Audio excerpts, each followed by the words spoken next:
my gosh, please better stop it. I'ma take off in this game, I'm taking off just like a rocket. I'ma stay strong for my team, cause I'm always keeping it solid. I live my life like a beach, cause I wanna be in the tropics. Whenever I can't get them keys, just give me the keys to the Mazda. Then show up to the party in the Mazda, then you know we just getting it started. I won't go, diamonds froze, life is cold to be cold. Rats told what they told, I gotta stay 10 toes. Homies calling tenfold, gang always train to go. When I go, they go away, drip out the stove. When I get my first deal, I'ma buy my family a cribbo. I got an S on my chest, so they making me feel like a hero. Summer be hot, but life so cold, I'm thinking I'm like Sub-Zero. I'ma go get a bag and turn the cash straight into heroes, Yeah, they on me. Yeah, I be up in the coop doing the dash. Now they can't catch me. I be up in the kitchen cooking it up like give me the recipe. People be acting like we friends, now we ain't friends. Y'all boys my enemies. Niggas tryna put me on the game, but niggas know that I got it. Haters be looking over this way, they thinking that I'm a hot topic. Niggas thinking they can play the game, oh my gosh, please better stop it. I'ma take off in this game, I'm taking off just like a rocket. I'ma stay strong for my team, cause I'm always keeping it solid. I live my life like a beach, cause I wanna be in the tropics. Whenever I can't get them keys, just give me the keys to the Mazda. Then show up to the party in the Mazda, then you know we just getting it started,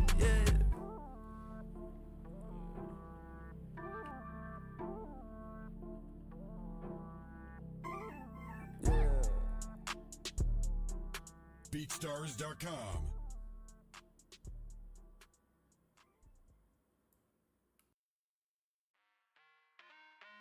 Hey, logging in games, we lit the squadron, ballin', dodging, these moves they hit, we got 'em, falling, rivaling, we lit in any room, server or camp, know when they see us, we stand, we never lead till we end, lead till we champs, once we logging in games, we lit the squadron, ballin', dodging, these moves they hit, we got 'em, falling, rivaling, so we lit in any room, server or camp, know when they see us, we stand, we never lead till we end, lead till we champs, beat 'em advance.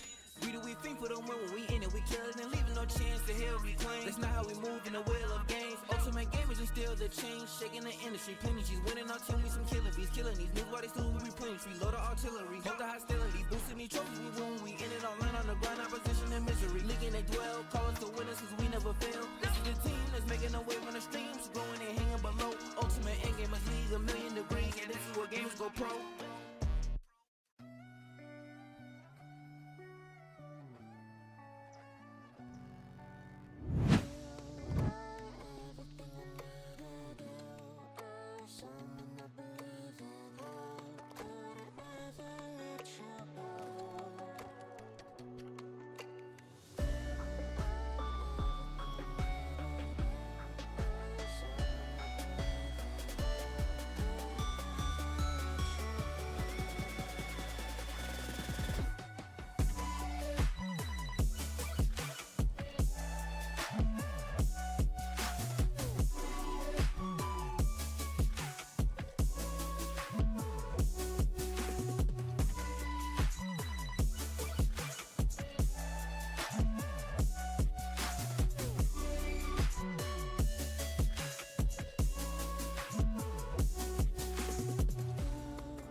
Welcome back. Ladies and gentlemen, boys and girls, children of all ages, welcome to UEL. It's your boy POP. And Strix, I'm happy to be here. It's Yeah. been too long, Pop. It's been too long. 2 weeks, man. 2 weeks. Feels like a lifetime. Yep. Okay, and so everybody joining us, welcome to the UEL, but we got something new cooked up for you. We're going to be heading over to an interview from the floor inside the arena here in just a second. Can't wait to see that.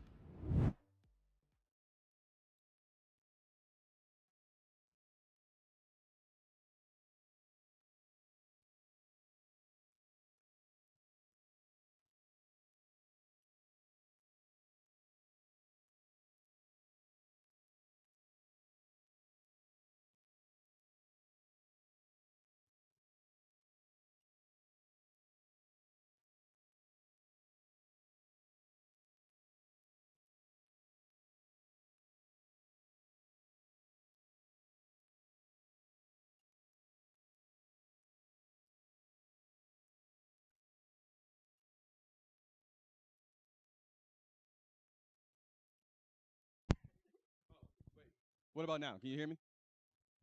We're good? All right, bet. So, what games are you looking to play today? I am looking forward to play Street Fighter right now because I've been labbing that. I'd like to say I'm getting pretty good at it, if I do say so myself. I'm excited for Smash Bros.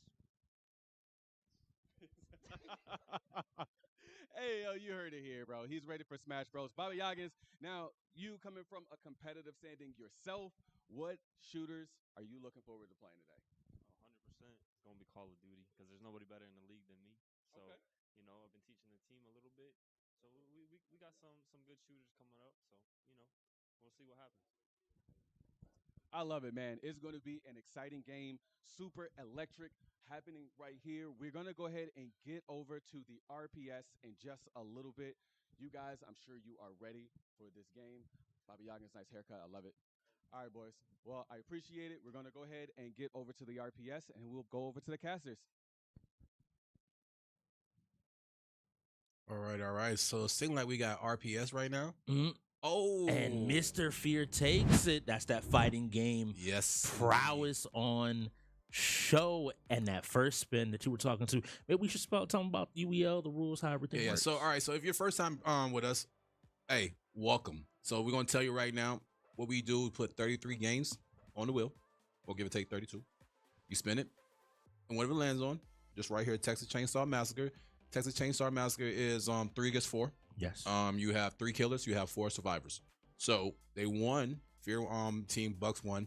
So they have a choice to choose killer or survivor, or you get to choose the map, right? Yes. So if you choose map, you can't choose killer or survivor. But if you choose survivor or killer, you can't choose map. Yeah. So I would say probably the best thing for the Bucks to really do is go ahead and pick killers or survivors. Really survivors. It's all 4. Take them all in. But I talked to Mr. Fear earlier, and he wants killer. It's really interesting. I know Mr. Fear specifically as a player, he plays a lot of Dead by Daylight as a killer. Mm-hmm. And so, similar game, similar role, he might have that confidence. And maybe if you expect Eclipse to maybe pick Survivor anyway, you go ahead and say, well, I'll play on my map, get that home field advantage. Yeah. I mean, you got to think about this, right? When you have a game that you haven't played or a game that you're similar to, like we said, Mr. Fair plays DBD, right? So if he plays that and Texas Chainsaw Massacre plays, and if he plays that, I would say probably the best thing for him to do is go ahead and become a killer because you're used to being a killer on another game. If you don't play Survivor with your team or know how to do the call outs on another map, this is the time right here where you don't take the chance. Yeah, no, I definitely agree with you. I think it can be a pretty chaotic game. And funnily enough, the other chaotic part of Texas Chainsaw is the setup. And for those at home that maybe haven't seen what we do here, this setup timer will either be 2 minutes or 4 minutes. We're on a PC game, and it's the first game, so it is 4. But you have that time to get everybody into the lobby and the game set up. And you got to get people into a party, then open up the lobby, then get people in the lobby. And so it's a little bit more involved of a process. And so it's a good game to me. Sometimes a little bit of nerves when the game first starts because it's like, okay, how's this game going to go? But you got to be ready to lock in and be ready to play. Especially, like I said, if this is right here is a team game. So call outs you gotta look for. You gotta know where you're gonna be at. If you play this game, you should know where certain areas at, where how you can get out, where Grandpa is gonna be at. Oh, grandpa. He be yelling. He a different type. Like, yo, who's that? It's Grandpa. Oh man, somebody feeding Grandpa right now. Yeah. So if you haven't played it, go look at it. It's on Xbox Game Pass. It's a whole lot of our games is on the Xbox Game Pass. Yes. So just if you think and you're in Virginia, Maryland, North Carolina, come on. Slide by. Come by the arena. It's an amazing time. Sign up for the draft. Get drafted to a team. And, Draft coming up again. Probably let's say July, August, give or take, because our finals in June. Yes. Finals in June. But where? In Michigan, out at the DeVos Theater. It's a crazy time. We out here. Like, y'all, you got to be ready to jump in. And it looks like you did go ahead and call it. I see 3 people going in for the Bucks, so they did end up getting Killer.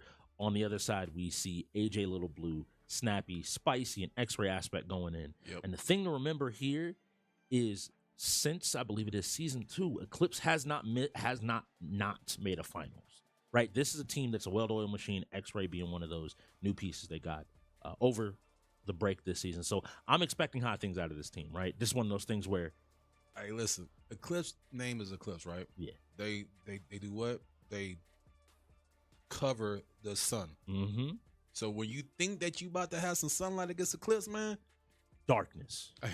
Look, and they've been doing this for a while with their team, with the coaches, you know what I'm saying? And this is right here is a team that you see where you're trying to make the mold, or not even make the mold, you know what I'm saying? Use their game plan, you know what I'm saying? Their floor mat, you know what I'm saying? Their blueprint. Because right now they have championship, just like the Reapers. You know what I'm saying? I mean, out of these 2 teams, you can't go wrong with. As somebody that was in this position last season, I have to completely agree with you. You're learning from a team like Eclipse. You're learning from the big dog because they have that experience that you can pull from. But it looks like we are getting into the game right now. And Texas is a fun game. Texas is a super interesting game, but Street Fighter coming up immediately. Did we just have an interview with somebody that said, hey, I'm looking for Street Fighter to pop up? Let it be known that you got to ask for it. If you don't ask for it, sometimes, the wheel ain't always nice, but if you don't ask, you do not get to see. So we will get a chance to see Nexus. And here we are. It looks like we're playing on Slaughterhouse. This is one of the less picked maps here in the league. I like to think of this map as kind of being split right down a diagonal across the middle of the map, with the exits kind of being on one side for the most part, but it having a lot of surface area for the killers to kind of have to work through. So we see Johnny here. Johnny can track people. You see your blood, sniff a little bit, be like, oh, okay, I know exactly where you are. He's good at tracking. So he's just doing his first little patrol here to see exactly, check everything, make sure doors are locked, make sure doors are closed. And we see Mr. Fear here running around as well as collecting blood for exactly who you mentioned before. Grandpa. Mm-hmm. So, all right, so we see Johnny out here right now. So we're trying to see what other killers are out here with them. And you see that he's running through. Oh. And it looks like we have, I think that's Baba Yagins on the Leatherface already closing up some of these openings. Usually Leatherface is pretty big. He's pretty scary. A fairly strong dude running around with a chainsaw. But the way that survivors are able to avoid him are through those little cracks. And you saw he cut that off, meaning that character there, Anna, had to take a hit from him while trying to escape. And you have limited health. So if you know that with Texas Chainsaw, Leatherface is mostly where everybody used for downstairs in the basement, or what you want to call it, a little shack area underneath ground. So you see right now, you see him chasing somebody right now. It look like that's not Spicy at the time. Oh, that is. It looks like we're watching Bobby Yoggins. We don't know exactly who's playing Connie, but he's already found 2 people now on Eclipse, and he knows at least where 2 of them. And we have. It says the victim noise awoke Grandpa, so they're either making too much noise down there in the basement, or they went ahead and opened one of those doors and are already on their way to getting out. Well, is that like we see people do that before to try to throw strategy off. You know what I'm saying? Throw a little. Oh yeah, we hear the noise over here. We're doing this stuff right here, but you see Leatherface. He's chasing 2 people. You know what I'm saying? Ooh, not a good jump over. You're pretty much trapped now, trying to slide through and get away. manages to That's slip back crazy. into the room here. But something to your point that we just saw, I saw 3 survivors all in different areas. None of them are next to each other. None of them are near. So he has to pick and chase somebody while the rest are getting away. And the number at home you got to keep in mind is 3. If 3 survivors get out, survivors instantly win. If 3 killers... Oh, it says somebody's escaped from the basement already. All right, so they are upstairs. That's 2 being out. And here we go. We're on to Snappy as he's playing Leland, opening up this gate. Is And that 2 already, though?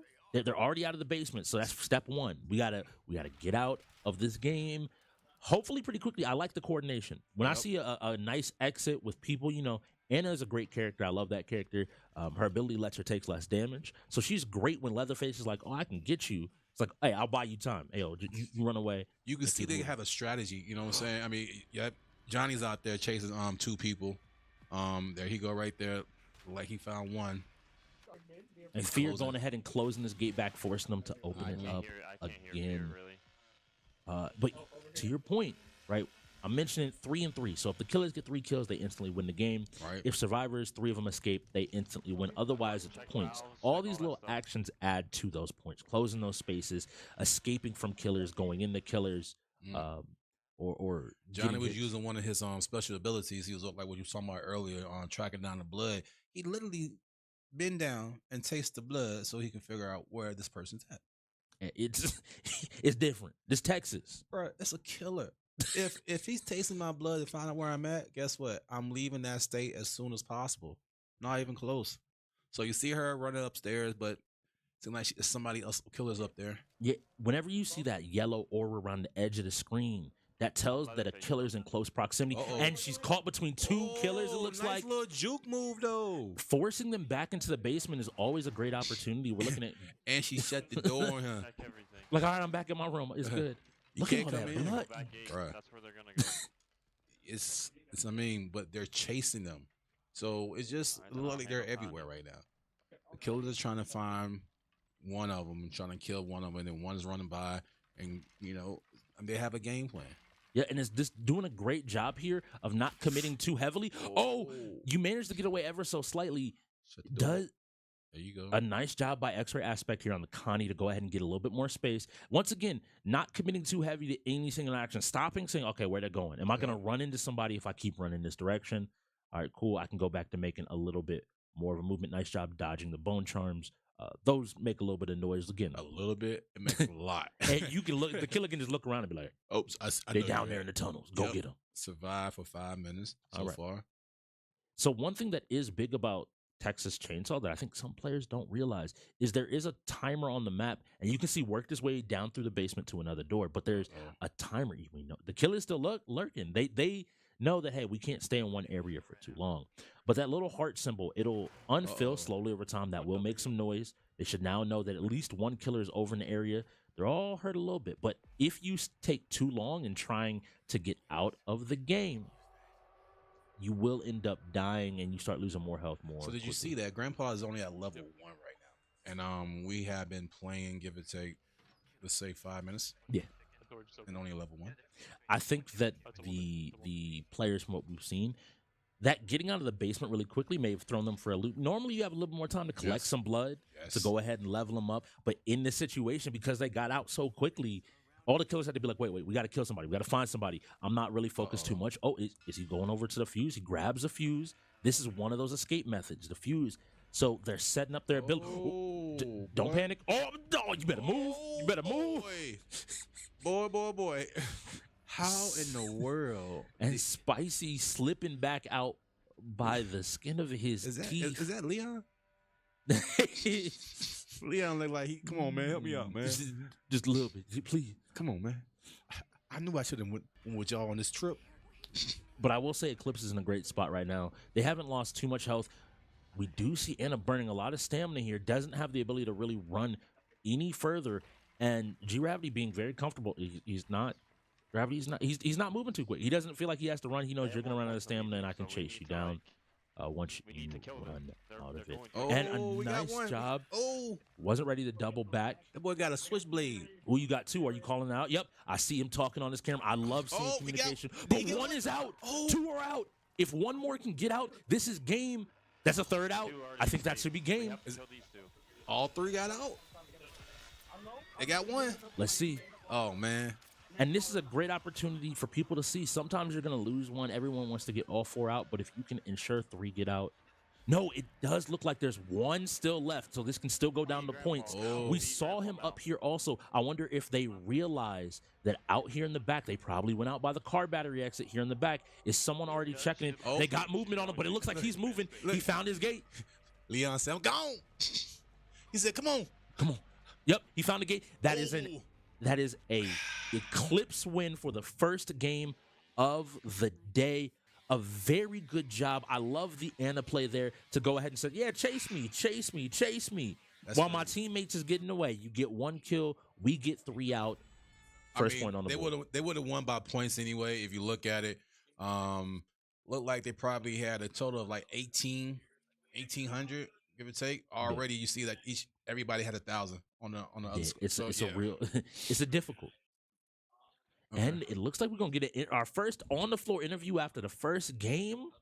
Who do you talk to? All right, yo, X-Ray. Congratulations on the first dub. Really, really good job with Connie. Like, what was going through your head as you were being chased down by literally 2 killers? So once I knew that I was being chased by Hitchhiker at the basement, I was telling my team to, hey, I got one on me, so go ahead and keep pushing through the doors, which they did via the slaughterhouse, how we did it, and that just bought enough time for us to set up. And then once I was able to lose Hitchhiker, I came up, I had 2 toothpicks and the ability ready to go, so all I needed to do was just get to the doors and just get them right out. Hey, man, really, really good gameplay. Congratulations on the first win. We're going into Street Fighter. We're coming back over. Oh, snap. We're coming back over to you guys. All right. So we had an X-ray aspect was Connie that last game. Yes. So nice little gameplay. Seemed like Eclipse had a game plan. Yeah, I think that's something that Eclipse and any team in the league can always take from. Eclipse, to me, always is one of the most prepared teams and how they approach games. They have a strategy for every game that's on the wheel. And they work to basically bring all the pieces of the team in line, right? They move as a unit more than anything else. And I think the well-oiled machine once again strikes again. I do want to give credit though. The Bucks, they had the idea. It was closer than I expected, and they managed to get that kill. And a couple of those early interactions going slightly different. They might have been able to walk away with it. I mean, when we saw them, right? We saw them chasing a couple people, right? And it was going up and down stairs, going back, running back through the crawl space, running back through the little thing. And when you saw them in the basement where they ran crisscross, that's when I seen the game plan going on. You only saw 2. When I tell you when the 2 got out, those 2 were sticking together and working together. So I feel like Eclipse had a game plan of, hey, 2 of us stay together, we're fine. And then y'all go, if y'all down here, whatever. Y'all 2 run around because they knew the areas to run to and how to get around. So, Clips, good job. Good job. Bucks, good job. Just more communication. It seemed like, but I think to your game point, plan on Clips. It ended up being just one of those things of you're normally patrolling around, you're looking for area to area, and once they got out fast, like we noticed, the Bucks game plan just kind of started to fall because they're now. I saw somebody here. Let me go run over here. Meanwhile, the other 2 is waiting around the corner to come back around and sneak back and go ahead and get a little bit more progress. So if you just clean it up, so maybe, oh, hey, I'm moving here. Yo, can you cover area A for me while I'm moving here? Just so that they don't have any real easy holes. They got to find those spots to get through. But we're jumping right into Street Fighter 6. And it looks like we already have our first body caught, and it's Snappy taking out one of the Bucks already, or no, it is a 4v5, so they're just getting rid of. Oh, Pizza Man is already down, so here we go. Once again, a solid game plan, nothing super complicated. We're gonna throw these fireballs. I'm gonna keep you at a distance. And Dragon Ball Fighters coming up next is a great role here for all of for the Bucks, especially. This 4-man will let them get more resets, which will let them play more and more. But this Marissa is slowly pushing this Ryu to the corner, getting a few hits. But the big thing about Marissa is all it takes is a couple of hits. She's gonna deal a lot of damage really quickly. Both sides just getting their licks in. Boom. So is Ryu snappy? Spicy? No, that would be Bobby Yoggins on the Ryu. He's doing his best, but Snappy on this Marissa has now taken out two players, calling Gravity over as well to go ahead and hop in. Oh, so Pizza Man was already taken out. Yes, unfortunately, Pizza Man was up first.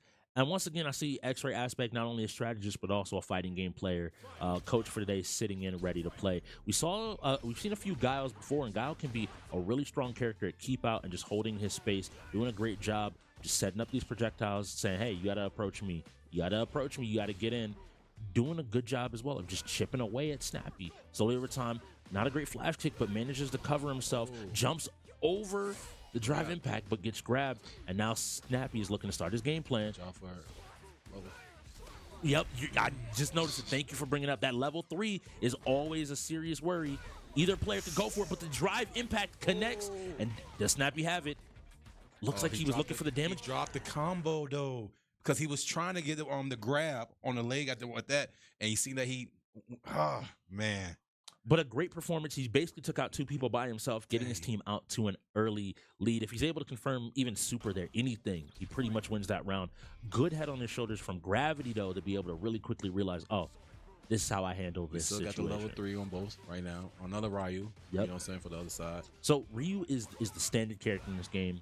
He has a little bit of everything. All the different tools you might need for most situations is actually in a pretty strong spot right now. So you can see the guy is like, all right, cool, I'm going to throw fireballs in. And Ryu's like, I got that too. Like, I don't have to stand back, but is willing to go in and commit. Does he get hit by the level 3? Nice block. Go ahead. One more hit. Don't lose too much health here. You want to finish this out as cleanly as possible. Okay. Here you go. Take at it. Looking for the jump in. Is getting caught here. This is great coming out from Gravity. Every little bit of damage he gets is less that Mr. Fear is going to have to deal with in the future. A nice fireball. You do have critical art here. And a nice... Listen, I was about to say, if he sit back there in the corner and throws that and win, that's crazy. It's one of those things that I think he realized where his strengths were and that Taygeta wasn't able to get around it and just said, hey, I'm going to commit to it. And Taygeta finally said, you know what? Enough is enough. I got my own fireball, full power. And now the Blanca comes out. And this is where I think you start to see something a little bit different. Remember, on the Bucks, Mr. Fear is their fighting game player. And you start to see that the moment when someone sits down and starts to change their controls. It tells me you might have a little bit of comfort with the game. I mean, we didn't see Pizza Man out there, and then we saw who was else out there that played? Bobby Yaga on Gravity. They didn't change their buttons. You know what I'm saying? So they might. So they're learning. Yeah. But Mr. Fear is ready. You see that drive rush all over into the slide. He got the combo. Perfect. 7 golden letters. That's the second one down. Now, we do see a JP there at the end. We have a Ken, but next coming up is Kimberly coming out from Phoenix. And Phoenix, to me, is always that quiet enforcer in fighting games. People always bring his name up. They say that he's doing well. But when he comes in, he always has a game plan. He executes it and is willing to just straight up dominate you if you're not prepared. All right, another button check right now. Yep. So you see that he also plays this, making sure that his button check. And guys, listen, if you have a button check, use it to make sure that your stuff is correct. It might not be correct. It might be, but guess what? If that's there, use it. Take the time to make sure that you know what your buttons is. Yes. All right, so here we go. Kimberly. So Blanca's an interesting character, has a lot of weird options, weird movement that you kind of have to deal with. Kimberly is a fast ninja character, always wanting to get in your face and to play the game. But it looks like maybe some knowledge here of not the Blanca matchup, but very clearly Kimberly's a fairly popular character. So Mr. Free, I expect to be pretty confident and comfortable in this matchup.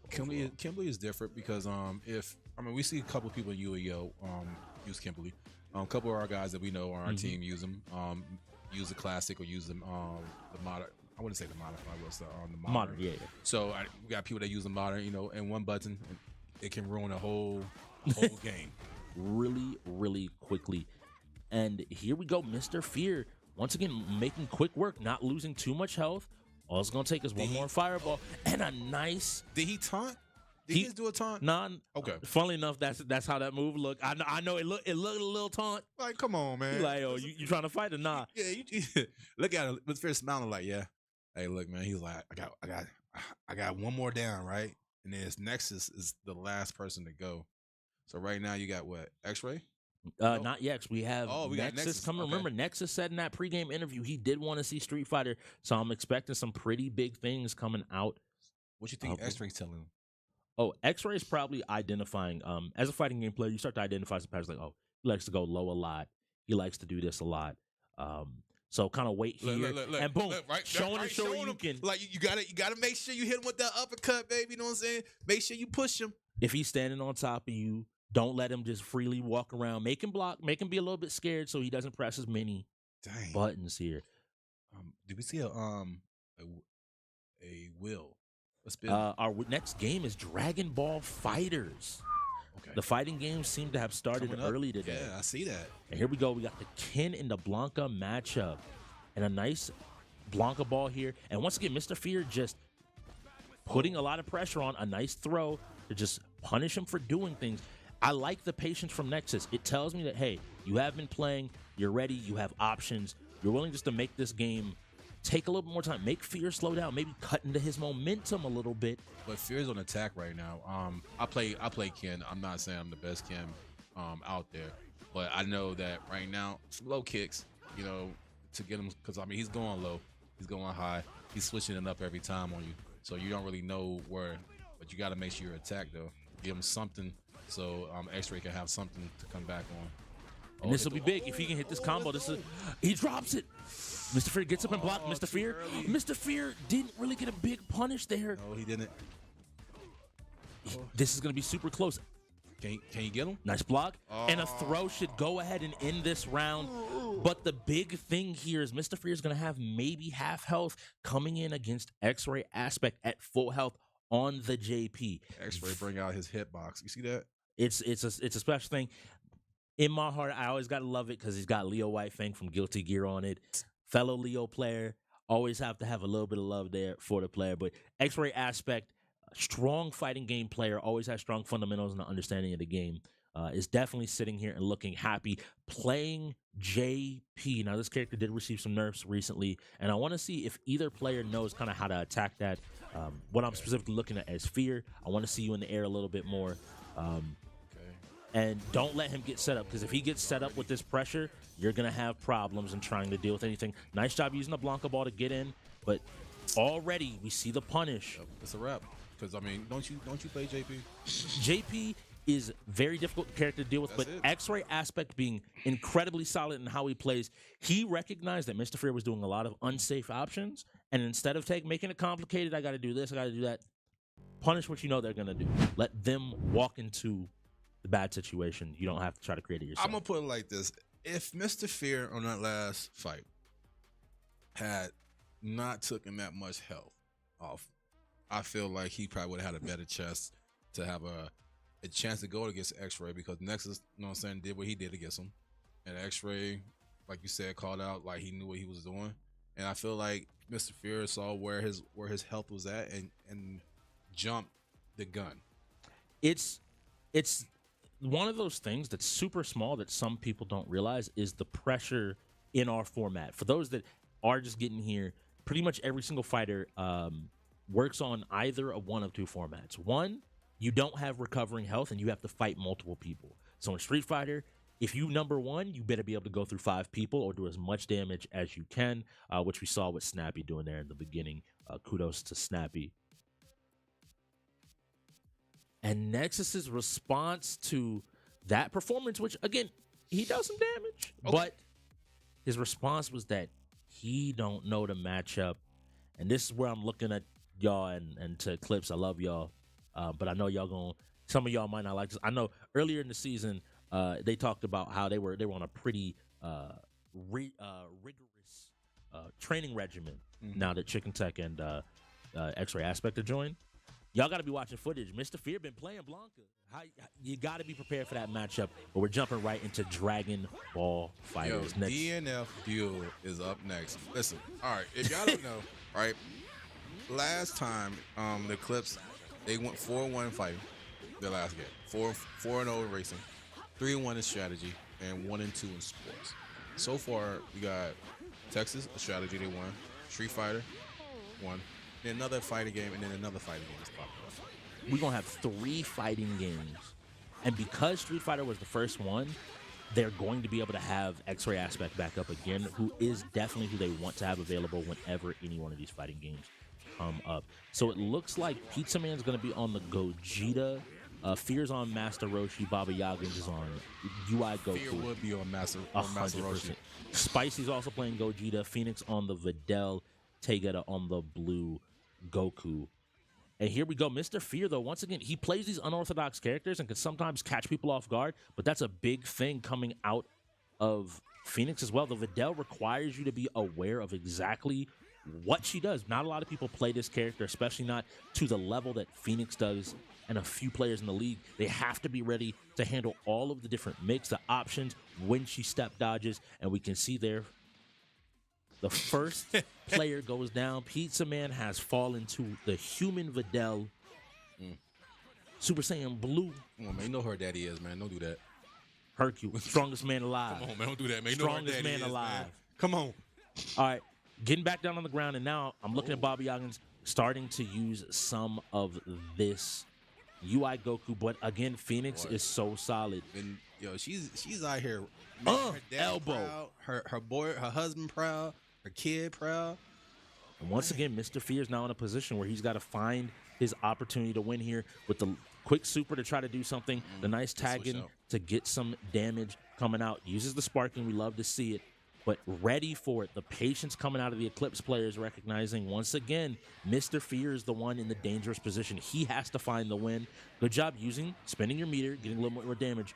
Mr. Fear has to find something, but I think he only has 1 or 2 more touches at best before this game is over. Once again, looking for the super, maybe looking to catch with a little bit. She's on the nice job breaking the Dragon Rush. Manages to get in, but here we go. I think Spice is going to be able to close it out here with this punch.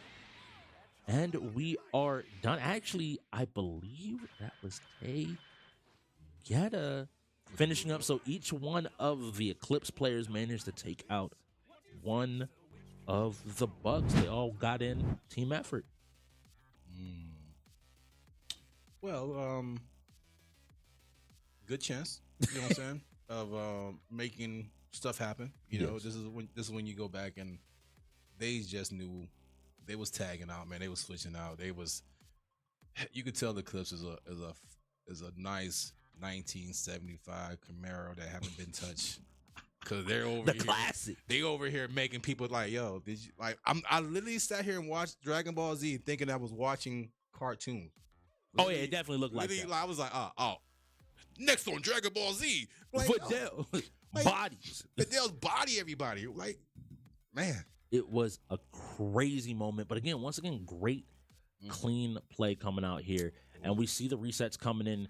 Gravity and Pizza Man going in. Pizza Man's launcher has been something that people not available, unfortunately. Had to send them in for Dragon Ball Z, and that's what happens with rotations. For those at home that don't know what we're talking about, down here below us, you see both teams' respective rotations. You have to use everybody before you get a reset and can use them again. And so, unfortunately, we had a 4 into a 3, or we had a 3 into a 5, into a 3, into a 2, which was just enough to throw off the rotation of the Bucks and put them in this position where they would want Mr. Fear here to hopefully be able to do some damage. But I expect Nexus and AJ to have been practicing this as well. I know a good number of players on Eclipse have been touching the game. And Fortnite coming up next. I'm not gonna lie to you. Right now, we've been seeing a whole lot of fighting, and now our first shooting game. Yes. Right. And Fear. Last time he played against the Wolves, he was fighting. His record was 5-7. All right. So player 1 is Eclipse. Player 2 is the Bucks. So we got AJ. AJ in the red coat. Gravity in the white coat. Both players on one hit, and AJ finds his hit and takes the first round. There are 2 lives here, each life being 1 round. If you lose 2 lives, you're off the sticks. It doesn't matter whether it's in game 1 or game 2. So maintaining and not losing a round is super important when you have to fight through 2 people essentially to win. They're both playing with Hitman. Yes. So we have the white blood cell against the red blood cell right now. So it's pretty big. This character is pretty interesting. Does a great job of creating a lot of pressure. Has some sneaky overheads and lows. that you kind of just have to be aware of if you want to go ahead and win. It looks like Gravity, though, finding his footing, taking that round immediately back, saying, look, you got the first one. You caught me with that. But we going to have to go again. But immediately, AJ right back to it, ready to play one more right time. there on the right-hand side of him, telling him good job on that. Just take your time. Yep. And this is one of those really small things. A lot of times people overcomplicate, I think, the fighting game side of things. You're trying to be like, oh, yeah, do this, +5 frame data, numbers, safe. Like, sometimes if you just tell someone, yo, good job, yo, watch the lows, guard your feet a little bit more, that's enough. And once again, Gravity closing it out, taking AJ off the sticks, and maybe the training, you see the laughing coming out. This is doing a great job. Pat on the back by Claire on Gravity. See, and then Gravity smiled even a little bit more. You know what I'm saying? So, okay. So, AKA Spring Roll is coaching. Yes. That's the coach name. Spring Roll, I call it Claire. That's her real name. But Spring Roll is out here doing her thing. Make sure to uplift the Bucks right now. So Gravity right now is going against who's that? That's going to be Nexus sitting back down. Now, Nexus and Street Fighter, you promised us something. Maybe show it to me here in some DNF on the Striker. So Striker's a fast character, but her big difficulty in this matchup, and for people wondering, if she's able to get in, so if Orange manages, in this case Blue, switch the color up on me, but if she manages to get in on Hitman, that's a problem for Hitman. As long as Hitman can kind of keep this spacing, make her work to get in, then he's an advantage. So like I'm saying, just talked about it. Make sure that she don't get inside. Because now you got to deal with it. She's inside your bubble. Yep. Keep your space. Trying to step in, trying to get out of this corner. A lot of danger here. And Nexus is showing he's been working on some of these fighting games. Ready to go. Hits the combo. Gonna put him back down. Now guess again. Oh, you weren't ready for the overhead. And this hit will do it. Good job, Nexus. And now he's been working on his fighting. Pizza Man is up next. And if you thought that Hitman was bad with one gun, I'm expecting to see the classic Pizza Man launcher with rocket launchers, bombs, guns, lasers, snipers. Look, this wasn't even the game that Pizza Man's talking about he want to play. So I'm just waiting for Valorant to pop up. If Valorant pop up, I feel sorry for Eclipse. That's all I'm saying. And like I said, the launcher comes out. Hey, look, that's the thing, Pop. You talking about Valorant. Pizza Man got guns in every fighting game, too. I see. Guns ready to go. So quick question, right? Let's say people out there in the UAL don't know, can they switch characters after they... Yes. Technically, when you go back to the loading screen, even if you're sitting here, you can swap characters. So if you realize this matchup's really frustrating trying to get in, Nexus still being comfortable, just taking that risk, jumping in, saying like, oh, you don't know how to actually deal with this. But generally speaking, you can always be like, oh, I don't want to fight this matchup like this. Let me go ahead and swap up my character, pick something a little bit different. Because right now, I don't, man, he okay, he got a couple off. Trying to get that. Nice job, Pizza Man. I want you to keep up this flow. Yep, keep checking him. Every time he tries to jump in or thinks he can get in on you. Yep, catch the roll. Nice job. And this is where launcher becomes scary. Pizza Man's found his button. That is her basic jab, her 5A. He waited. But he found that spacing. He and waited because timing. Pizza Man switched it up. Pizza Man was doing the double gun, then whatever that right there. On that last junk, he did 2 of the bazookas instead of the double guns. Dropping bombs, trying to keep him back. But once again, Nexus finding those opportunities to get in. He said, Pizza Man, you're a little bit predictable. I think I got the down low done, the down low ready to go. But Pizza Man still doing his best to put up a fight here. I think he just needs to reestablish that space. He's got to get Striker out. When you're against the wall, when you're back against the wall, man, there's no way you get out of there. And that shows right there, Pizza Man had no chance of getting from the back wall. It's one of those things that, like, I think that something that's really underrated is once you know your game plan, and we have a good number of strikers, and specifically towards Eclipse, I can tell that Nexus probably maybe has some games against Chicken Tech, maybe has some games against a few of these other players that have played, and so has somebody to help him with the striker and to be like, all right, cool, X-Ray as well, having that mind to be able to say, like, all right, cool, take your time. There are going to be gaps. Find your gaps. Well, you think about this, right? Like, if you play with somebody on your team, like prime example with you, right? You're a strategy guy, right? And fighting. and stuff like that, some other games, right? If I know that I'm going against you on a couple of things, guess what? I'm going to be like, all right, I need to know what you do, how you play, who you play with. Most of the time with our team, I know that you know what I'm saying, we have guys that go and watch tapes and hey, this is the game plan. We're gonna be doing this right here. Just watch out for this, watch out for this. If you don't have those people on your team showing you that, like having Chicken Tech added to the Eclipse was like having Scotty and Michael Jordan going to play with the Lakers while Shaq and Kobe was still there. You have a great mind coming to another great mind area, and guess what? It's like I'm gonna eat off you, and that's what they're doing right now. You don't even see Chicken Tech playing this season most of the time. Have you seen them play this season? I think that's something that is starting to happen in the league, man. Like teams are getting to the point where they're picking and choosing how they want to approach these games. They're having their minds in the game that are not just focused on Call of Duty run. I'm the best Call of Duty player, but thinking about UEL as the game, right? We are a 4-hour game with 33 games on across 5 genres. It's a randomized wheel. You don't get to guarantee your game shows up today. You have to figure out, how do I best win in this scenario? And I'm looking at the Bucks. This is a difficult game to sometimes get into. I want to see if they can get into this Fortnite game and not have to burn a timeout. So right now, right? If you're the Bucks right now, what are you telling the Bucks right now? It's okay. Like, I think one thing that, having been in this position personally, you have to come in and get your team and calm them down and say, hey, we're the underdog. Like, at the end of the day, we're the underdog. This is what a lot of people would say currently, because they beat the Reapers so far in the regular season. They're the favorites right now. Like, we're not going to pretend like they're not the favorite. I'm gonna be honest with you. They're always the favorite. Period. Because at the end of the day, if you say Eclipse to any team, oh, we gotta play them. When we gotta play them? You say anything to the Reapers, we gotta play them. Even now, the LA guys, you know what I'm saying? The bots, the Cobras, you know, who else? The Ghosts, you know, the Wolves. Like, it's guys out there and teams out there that you have to be prepared. If you're not prepared, and we've seen in a couple games lately. You know, no offense to everybody. Like yesterday, if you watched the game yesterday, right? Ravens and the LA guys, close game, great game. But you know, a couple stuff, you know, mishap on a couple plays could have been different. I've said this before on commentary, and I love to come back to it. It's a line that I always stand.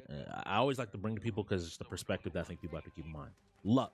A lot of people, they got lucky. Luck is when preparation meets opportunity. Yeah, true.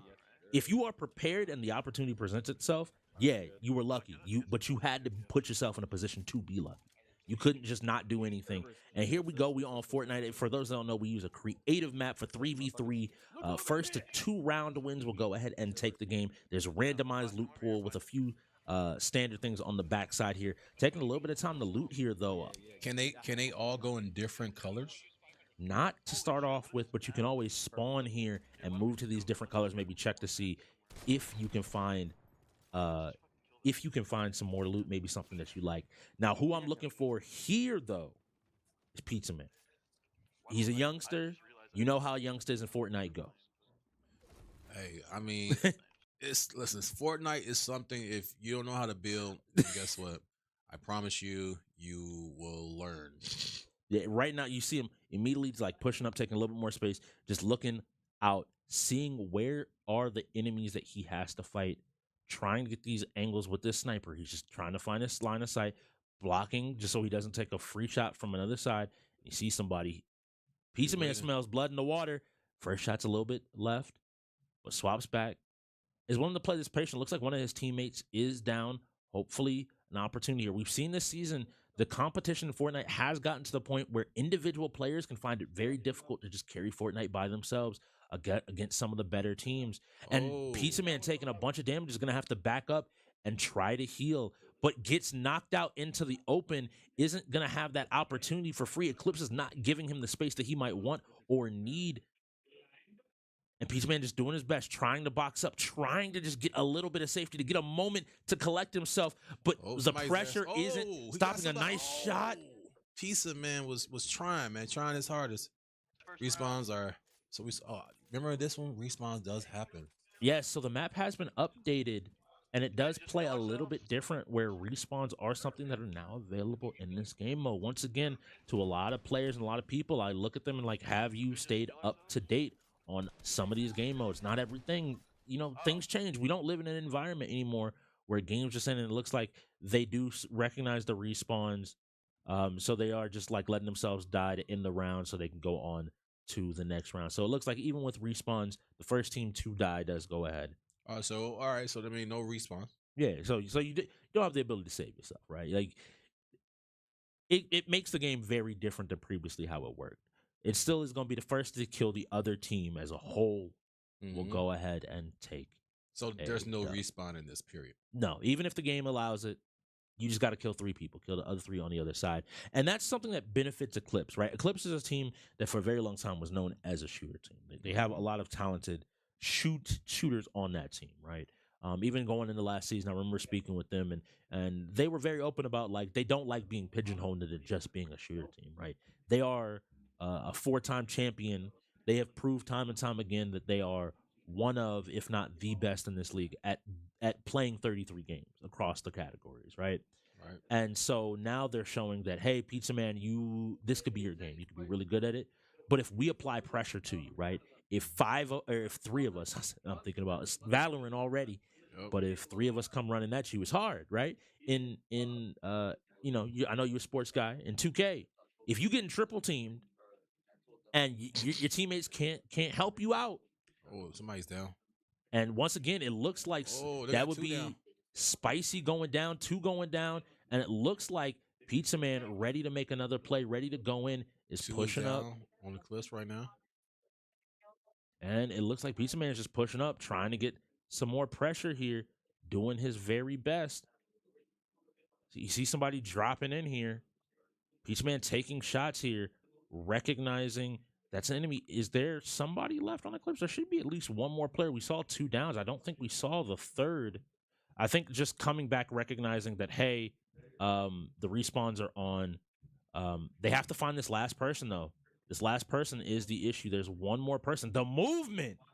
Was he skating? He was slide canceling and skating. My man was not walking at all. He had to say, hold up. Don't get it twisted. I'm still Pizza Man. I'm still the legend. You're in Fortnite. You're in my domain. Look, they got one person still over there? Maybe in their base, trying to find them and realizing that somebody is not playing or Snappy just going ahead and sitting and just waiting out the game. We're trying to see what maybe is happening here. So the respawns are still active, which is what the issue is here. Pizza Man trying to go ahead and get his kills. Oop. He had to swap to the AR. Bruh. Boom. Like, bro, he wasn't even looking. Oop, he wasn't even scoping. He got him. And there we go. A good job by the Bucks making it 1. Look at Pizza Man face right now. Like, he's like, I just killed him. Yep. Like, why y'all even playing this? Y'all know that I'm better. Y'all know that I'm better. So y'all can't get me on Fortnite, man. Get me on the next one. On the next game. All right. Let's see what we got here. So it should be 1-1 in terms of rounds. Mm-hmm. I mean, next round is going to decide. Going to 1 in purple. I mean, you know what I'm saying? With 4 and 1. So take a look. Wow. So Snappy unfortunately got glitched into his build and wasn't unable to move. That's crazy. Very unfortunate. Are we resetting? What are we doing? Looks like we're resetting the lobby possibly. Okay. Figuring out exactly what's going on. We're about to find out. Maybe again, trying to, Snappy did get glitched. We do know that the rounds technically should be 1-1, so they can play one more round, decide what's going to happen.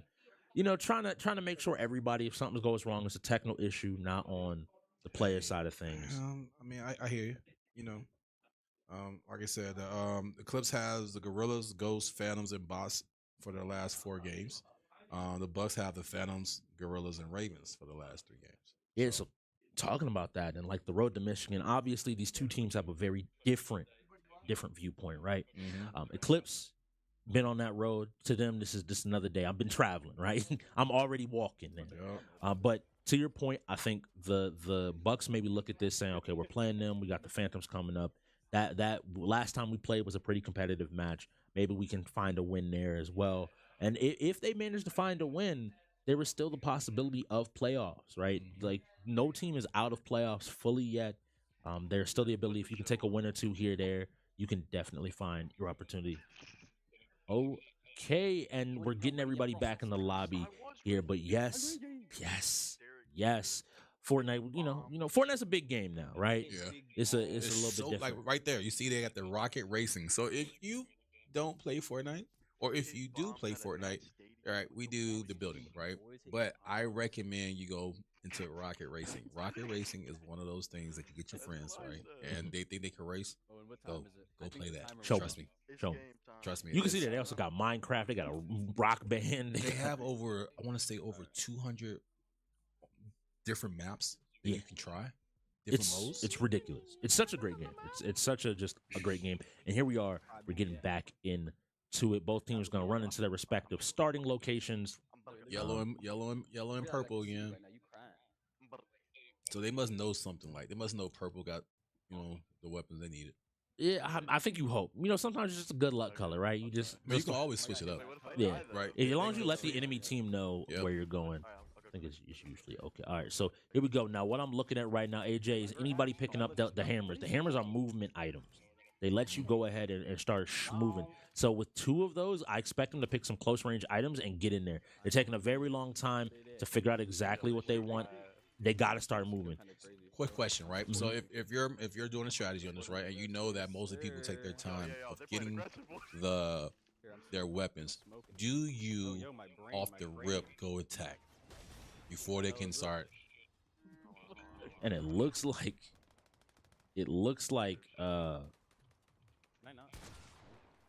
to your point, AJ maybe not knowing exactly how to use the hammer, wasn't able to get forward, wasn't able to jump anywhere. But yes, I agree with exactly your assessment. Somebody got hit.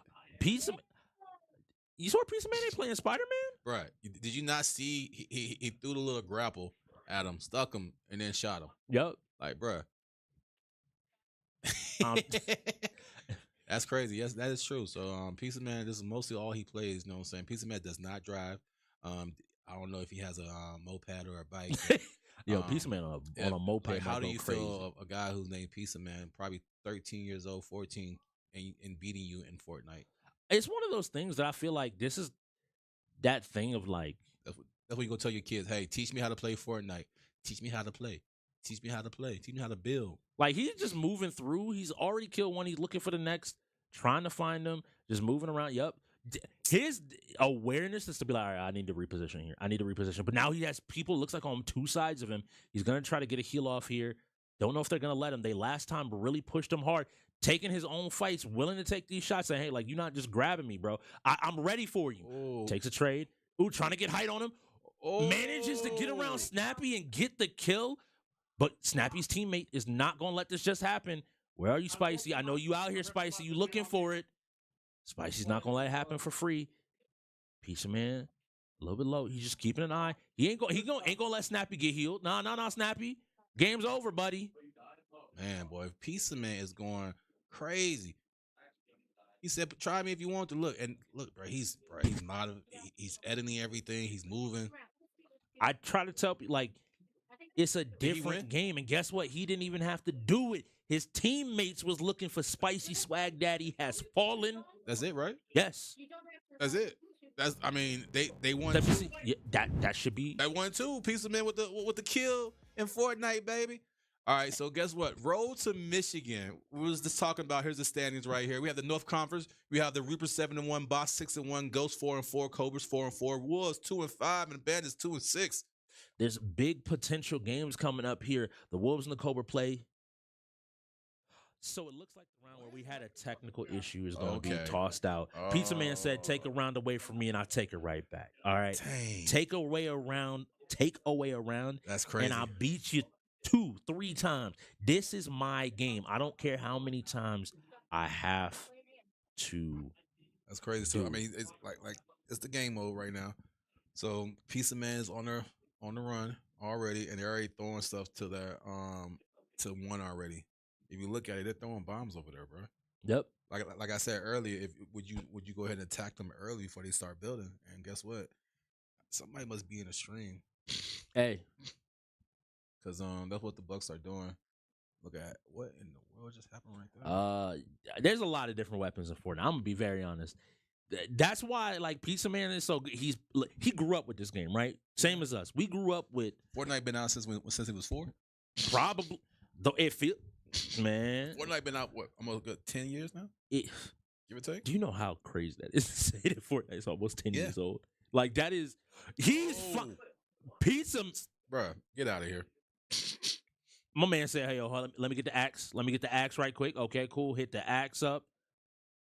I'm gonna go back. I just want to say hello. I just wanted to say He hello. Flew over there to shoot and then flew back and said, nah, I'm good. I'm gonna go home." 7 years. 7 years is a crazy time frame. Think about it, man. I mean, my kids are watching Roblox right now, and Yeah. Roblox been out for a good minute, and they changing the game up too. So But that's one of the big things with these games. Again, Pizza Man grew up with it. Like for us, we're like, all right, cool. What's this gun do? Blah blah. Pizza Man's just been playing this the entire time. Mhm. He's made sure to stay up to date, learned, and keeps all of his skills with the different building opportunities, and how to play the game at a high level. And you can see for him, like he's just like, all right, cool. I'm moving. I'm just moving forward. I'm just gonna box a little bit forward. Once again, nice job defending himself, trying to get a little bit of space. But once again, we saw this in that first round that Eclipse managed to take. Once Pizza Man got under pressure, one of his teammates is down. He's going to need some help here. He's low, he's down, and this is huge. it was 3 against 1. So he had no teammates. You know what I'm saying? So Pizza And Man. the final gun goes down. Is that it? Are we? Nah, remember? It's another round. Okay.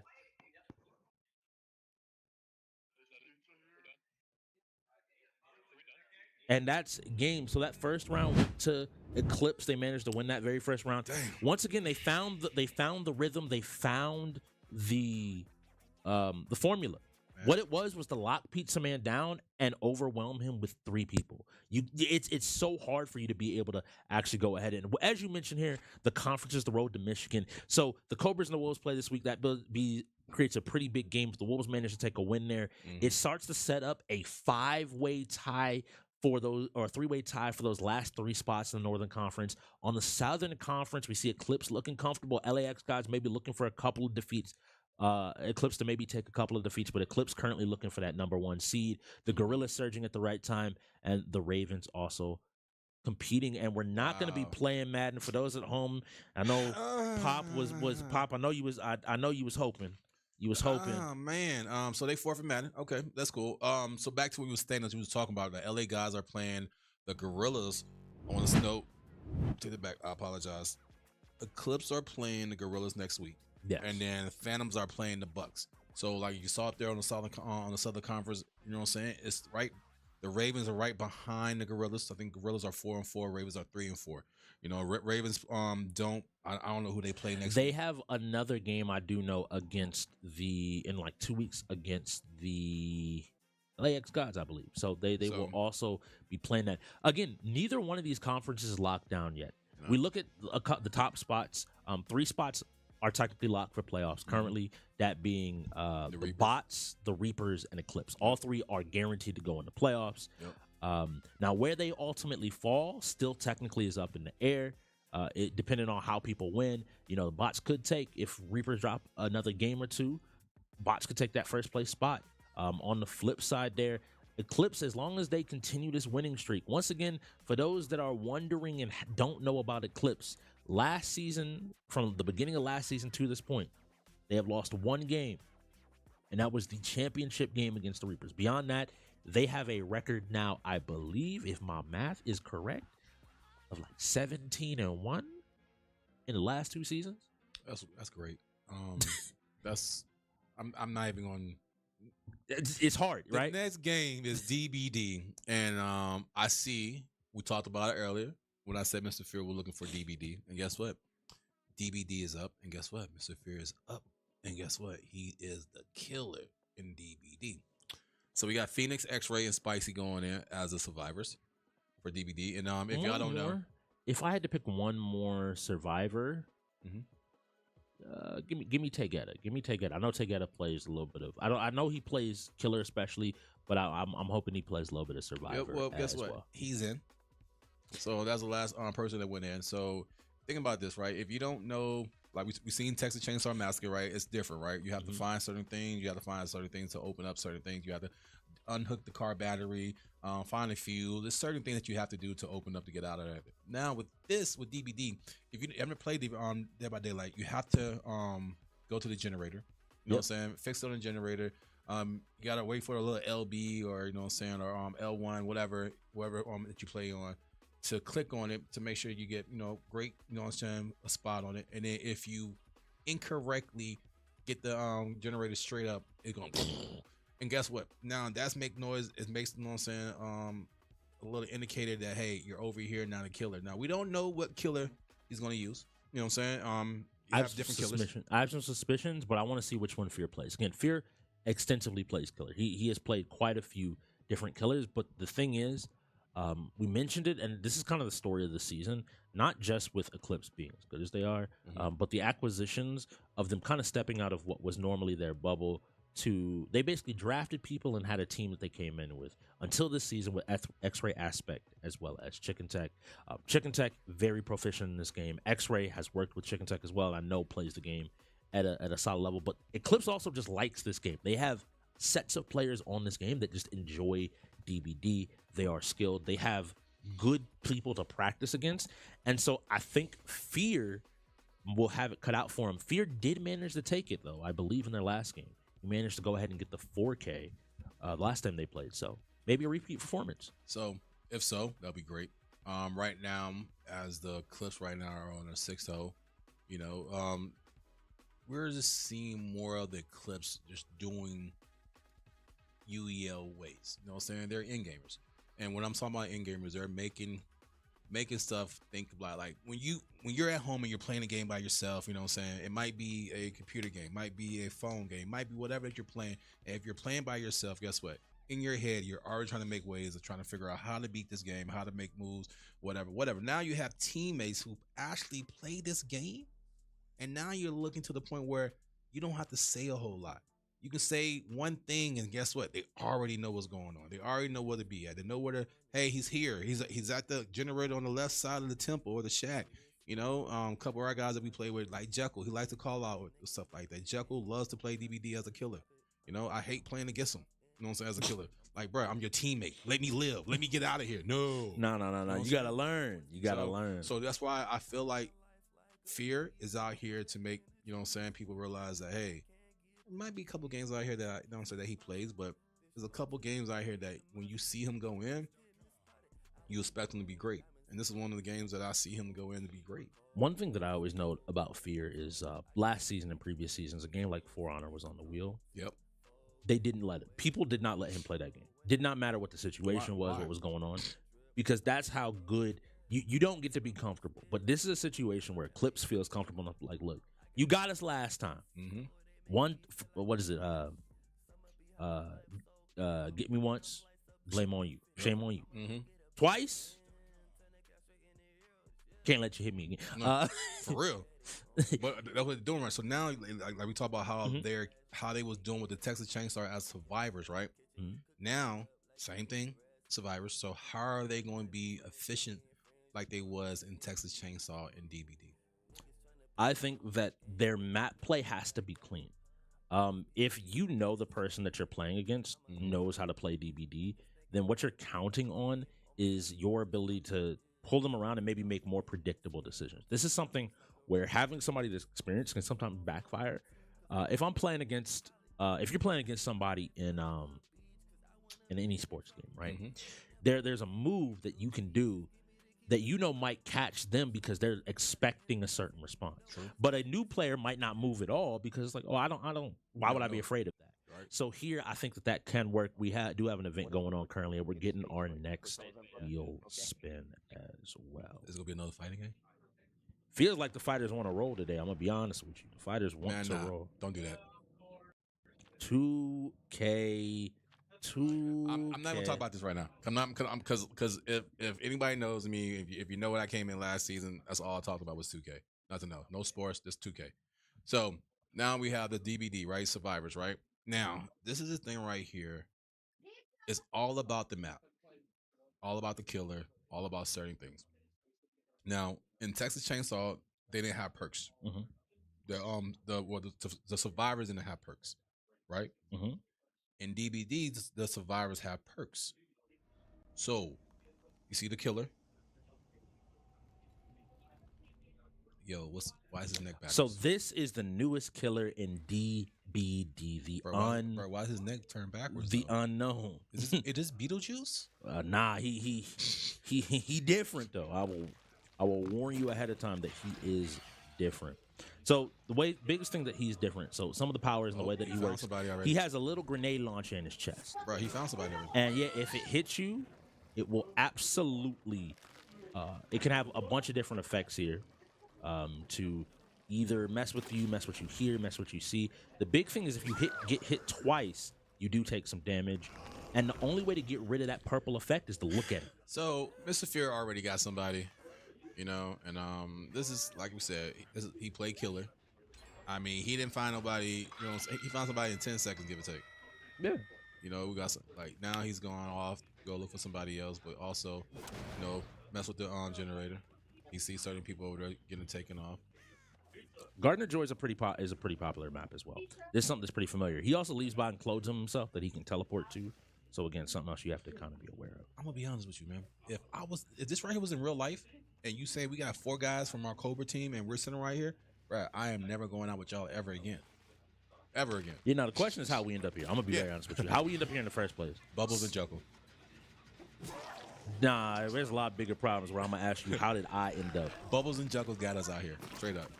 So that's the only way I'm gonna say. So he has a fleshy cannon that erupts from his chest. That's from his chest. Yes, it's from his Right. chest. He's a taller gentleman. He's a taller gentleman. Okay, got you. I got you. I hear you. And so he's able to, it's purple. I don't know exactly what it is. That's lore that I'm not, privy to. I don't know. The devs ain't say all that.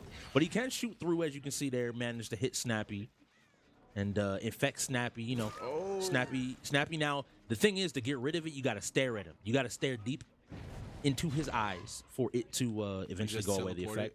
And did teleport to a body now. He has a lot of the ability to control the map and what's all going, but it looks like Snappy maybe juked himself into a dangerous spot. Does manage to get 2 of them. rid of it. Them up there. Teammate manages to take a hit, but this Fear got the angle. I want to see Fear. Fear said, I got you. You messed up. He said, don't run. And the big swing to take down Snappy. I mean, it looked like he so far he got. Is this a second hook for somebody or the first one? All right, let's see.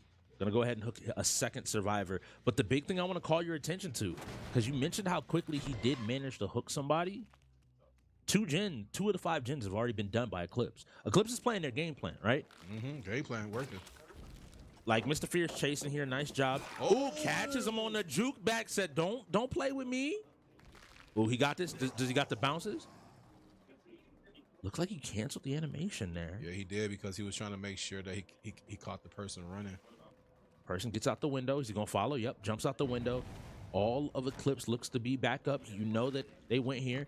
Ooh, he found his ankle. He's trying to get the shot. Isn't high enough. Unfortunately, it does have a little bit of an arc. That's why I called it a grenade launcher. You got to think about, back in Modern Warfare, bouncing the grenades off the walls. Where you running to? Gets another down. That is now 3 downs. So where are you going to? And a gen hasn't popped in a little bit. This is great for Mr. Fear. Not having these gens pop off really quickly. And then having him to teleport away to to the other body.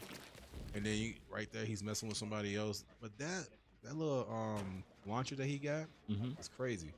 Yeah, it definitely is a powerful tool, especially if you're used to DVD work in certain ways. It looks like Eclipse does have some practice against it. They're not caught off guard. They're not caught off guard. It can be unexpected sometimes, and when you get put in uncomfortable situations, they're ready to handle it. They have practice. They have time. That goes back to their due diligence, right? Yep. Their ability to always be prepared regardless of the situation. This killer came out, I think, 2 weeks ago. I don't think anybody's used it in the league up till this point. We see Mr. Fear focused up. He's looking to get a kill here, looking to to get some opportunity. And Eclipse has just completed what's called a reset, which is where you completely heal back up. So now Mr. Fear once again has to hit people twice to go ahead and put them down. And being fully on a reset, it puts him in a hard position, right? You're barely holding on to these gens as it is, but Fear once again kind of tunneling in. Unfortunately, it bounces off. I wonder if he has the perk that gives him an extra bounce. I think it does. It does have some amount of bounce to it, so if you can bank it off of walls. See, ooh, and the nice juke. Messed you. Oh, gotcha. In gamer, that's PC 8. PC 8 is X-ray. X-ray with the sauce. You know, X-ray always it will put on a show when given the opportunity. Especially when he's confident, he could be a little bit terrifying. Mr. Fear finally decided it's not worth it for me to keep chasing here. I got other generators to deal with to protect. I have to stop them from bringing this generator count any lower. So let's see what they're going to do. They're all around in this shack, doing a great job of just making sure he's not seeing too much, not going to lose this power. Jumps in through shack window, trying to cut off their ability to use this pallet. It's a really strong pallet. He has somebody here, manages to get the hit. They go through Killer Shack and should be pretty safe. You going to throw the pallet there? Interesting. Manages to dodge the flat. I'm not looking. Stop. Yeah, I got you. I know. I see. That flashlight is doing damage out of anything else. That's crazy. Even Mr. Fear had to laugh there. Kept being like, all right, cool. You going to keep doing this? So you see him over there working on the generator over there. Yeah, but in that time, a second generator went ahead and popped. AJ taking some damage here. Let's see if he's able to get a little bit more space. Two of them. Whoever's on AJ's account, I should say. You know, we changed names around here. Boom. Nice job. And he manages to get the hit before the blind can go off. 2 of those hits cause a little bit of damage. You know, you can't take 2 shots. It's just too difficult sometimes to handle. And once again, not getting another hook. I believe that's AJ's first or second hook. Manages to hit Snappy once again. Snappy keeps coming back to the gazebo. Put another one hold on. down. Yo, what was that? What he grabbed? You see the purple thing come out of his arm? I did not. So once again, I don't know if I want to look at the killer, to be honest. The killer kind of terrifying, but that is his first kill. 1 of Eclipse are down. He has 2 gens. This is still a decent position for Mr. Fear. Are they down though? Yeah, that person's fully dead. That person's gone. All right, just making sure. Now Mr. Fear knows. Ooh, and a nice job just being patient, being like, do I know? Do I think I hear somebody? Do I know that they're there? Are they there? Are they not? Ooh, and the good teleport. He said, "Where you going?" And Snappy also going real down, quick. Let me talk to you. A hook. This is something that's really important. The funny part of the game is how everything plays out. Mr. Fear, I think, did this last time as well. Snappy now on his second hook phase. Somebody's gonna have to come get him off in the next minute. Otherwise, he will die. But they're trying to get these gens. Does Mr. Fear remember about the gen over here on the edge that they were working on? It looks like he does. He's going to go ahead and check and see if maybe they're close to finishing that. Takes the time to break the pallet. I don't know how I feel about that. A missed skill check is huge here. You might have been able to finish off that gen had you not missed that skill check. It was already close before, even with the regression. Once again, goes ahead and gets a hit here. So you see what the perks, teleports over. One of them had the health package in their hand, so so they can heal themselves up. Could end up being extremely clutch here. See somebody? Oh, nice shot by Mr. Fear. Now, if he gets a second one, they go down here, and this could be huge. Oh, goes ahead flashlight. and looks away. Is cutting off the ability to get to the pallet. Shoot. You should be able to get that. Mr. Fear, I think, not as comfortable at these close ranges. Manages to shake it off as well, so they're not going to die here. Break that. You're going to take a blind here, which is unfortunate. Nice. It's like a 5-second blind, right? Yeah, and now you lose. Where'd they go? What direction did they head to? You got to find them. Finds the scratch marks, but eats another pallet. Manages to avoid the blind. So you see this one person is doing all this, right? Keep an eye out on the generator. There's one left. Mr. Fear manages to finally get them down. This is important. Snappy died.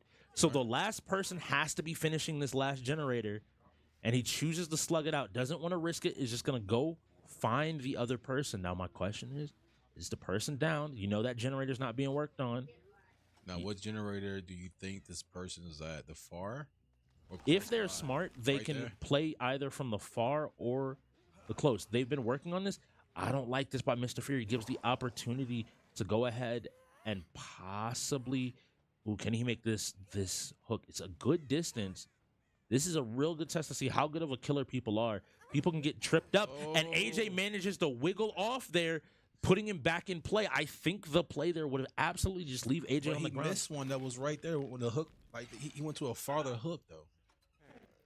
I think it's one of those momentary decision things. He has to get him back down, leave him on the ground, and go find this other person. Once again, leading him to Shaq. This is generally a stronger place to go ahead and play around. Mr. Fear, you got it. And a good job on the down. So do you leave that person there? Destroys the pallet. Nah, Mr. Fear doesn't want to. I think you do. I don't think you keep picking up here because clearly this person's wasting time. That's what I'm saying. And you need to check on these other gens. Does manages to get the hook. This is going to immediately, I believe, kill them. I don't think they have any time remaining. And so now it's going to be a play for the hatch. Who can find it first? Because if the person gets out, there's still the chance that on points they're able to win here. You have to be looking for that hatch. You can't just be running around. You got to be thinking about it. They're not doing these gens. There's no reason to be trying to complete a gen unless it's at 99 already. Mr. Fear having plenty of places to teleport to check just to be safe. Just to look around. See, does he know? He sees some scratch marks. He's got a lead on a survivor. Manages to cut off the pallet, and that's Mr. Fear winning DBD for the Bucks. Hey, did he not call this out, saying that this is what he was looking for? Man, if we don't get an interview with him after this, man, something's wrong. Hey, I think we will. I think we will. We got to get an interview with that. Ain't nobody coming to help you. Ain't nobody coming to help you.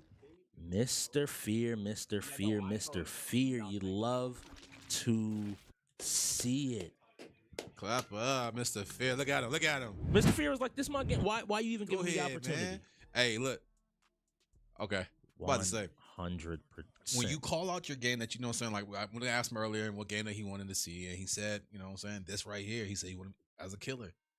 Like, this is like when people ask me what game you want to see, I'm like, 2K, but it got to be the right setup with me. You know what I'm saying? Got to be the right person in, because I can want 2K, but if it's not the right person with me, it's a hit and miss. But, he came out here and did that on a new killer. I don't like that new killer. Oh, he's first of all, he's terrifying. All right, yo, Fear, congratulations on the win. What was going through your head as you were getting, like, you took all of them, right? So, like, what were you thinking as you were doing that? Like, how's that? First off, that unknown thing, disgusting. What do you mean? That's a beautiful man. That is a beautiful, beautiful man. I have no idea what you're talking about. One of my favorites. So what was your strategy there? My strategy there was really because they are a really good survivor team. I need to more focus on the objective more than the kills. So I focused on the generators more often, using a perk called Eruption. As every time I hit a generator and then I downed a survivor, all of those generators that I kicked would explode. So that's what I kind of used to prioritize the generators instead of just killing the players themselves off. Bro, really good job there, man. We're going to go ahead and go into this 2K. Back to you, casters. All right. So I'm happy for Mr. Fear. You know what I'm saying? I love to see what people call out games that they want to see, and they win, right? Now, 2K. I don't know if we've seen 2K. I don't. They forfeit Madden. I don't think we see it 2K. Right? They forfeit Madden. So I feel like they probably going to forfeit sports. Think a smart option, and Halo Infinite. One thing that the Bucks are kind of this team, and just as a team in general, they have a good number of shooters. I think it's a category that they can start to contest and play at a pretty strong level. And so, I mean, I think it's a smart option. If you don't have the right lineup, just saying like, hey, I'm not going to play sports. I'm not going to waste the time on it. This isn't a matter of like, oh, I'm going to play it because I'm going to play it. Nah, sometimes you have to recognize like the better option is to go ahead and let it go. All right, so this, I'm a player, not a coach, right? Mm-hmm. But if I'm looking on the outside right now, right, 7-1. Do you not play? Like, do you forfeit the game that you know that you cannot play, right? Quote unquote, right? Let's say they forfeit this game, boom, right? They already had 2 forfeits. Well, they had 2 forfeits already. Mm-hmm. Madden, yeah, and what was the other one? 2K. Are they forfeit 2K, right? Yeah. So you're going to forfeit the sports games because you don't play sports, And plus, you're going against Eclipse, who is actually good in sports. Like last week they went 1-2 against the LA guys. Yeah, and I feel like the fact that Nexus was available creates a really difficult situation as well. Eclipse has strong sports players. Mhm. AJ's been the sports belt champion for a while, and I think it has more to do with, to your point of like, I think Baba Yaggins is very confident in his sports ability, but the awareness just to realize I can't do it all by myself in these sports games. They are 2v2. Madden, you may be playing quarterback, but you got to find some place for your second player to be. 2K, we talked about it already. If they double team you and the other person can't really shoot, can't really play 2K, put you in a tough spot. Or if the person can shoot, but maybe he's taking some rough shots and turning the ball over. Yeah. It's one of those more difficult situations. So I think it's smarter. Yes, you're still playing into Eclipse's wheelhouse. They're still shooters. I don't want to. They're not just shooters, but they are still an amazing shooting team. Is what I want to emphasize. So here's the thing, right? So Mhm. for everybody that's out there watching, and if you don't play certain games, right? Like I didn't play certain games when I first came here at all because it wasn't something that was allowed in my household. Certain games was not allowed in my household. If you have a church mom and you know certain things were not allowed in the household. So fighting games, shooting games, stuff that have violence in it. But wrestling was allowed. Yeah. But the Undertaker could not be played with on the wrestling game. So if my mom saw the Undertaker, guess what? It was getting tossed. So if you play any game, right? I play sports. I'm confident in my sports play against anybody. I don't care who you are. So especially if it's one-on-one, I'm okay with that. But when you have like if Strix was going in with me, right? Before we go in, I have a game plan already. If you don't have a game plan to help your teammate, guess what? Forfeit. Straight up. Straight up. Also, just be realistic. Like, one of those things that I think hits the league a lot is I'm okay with you saying, like, I think I might be able to do this. Mm-hmm. But there has to be a point where you just realize, yeah, we're not winning this. It's nothing against you. This is UEL. UEL is something small, but it's UEL. People get caught up on individual games too much. Yes. UEL isn't about one game. It's about 5 genres. It's about finding an in-gamer, the best gamer in the world, someone that covers all the genres, can pick up, can play, can compete with some of the best players in the world. That is the thing. It's about not just being like, oh, well, I'm great at this one game. It's like, well, what do you do with the other 32? How do you handle the other 32? And that's where I think it becomes different, because your mentality has to be different. I lost my game today. All right. Sucks. You lost it. Okay. Sucks. But if we won the game, that doesn't, like, I can be mad about both. I can be mad about one, but ultimately your mind should be on winning as many of those 33 games as possible. Well, even saying that, right? Like, I know if sports-wise, right? I don't know what's going to land on that wheel. I don't know if the next game coming up and if I'm available is going to be 2K or be Madden or be FIFA, you know what I'm saying? Or be Street Fighter or be Overwatch or be any other game that I want to see for myself. But if I knew what was coming up, guess what? Yeah, it'd be a lot easier to be like, all right, guys, Overwatch is coming up. Y'all 5 going in next. Hey, guess what? In the next 2 rows, Madden coming up. So stick me out. But we don't see that. We don't know. This is a time where people, and for everybody out there watching, if you haven't seen it, go check out the technical timeout inside the wheel. People call certain people out there, and I understand we UEL, you know what I'm saying? You're not an end gamer, you know what I'm saying? You're a lagger, so you're a bench warmer.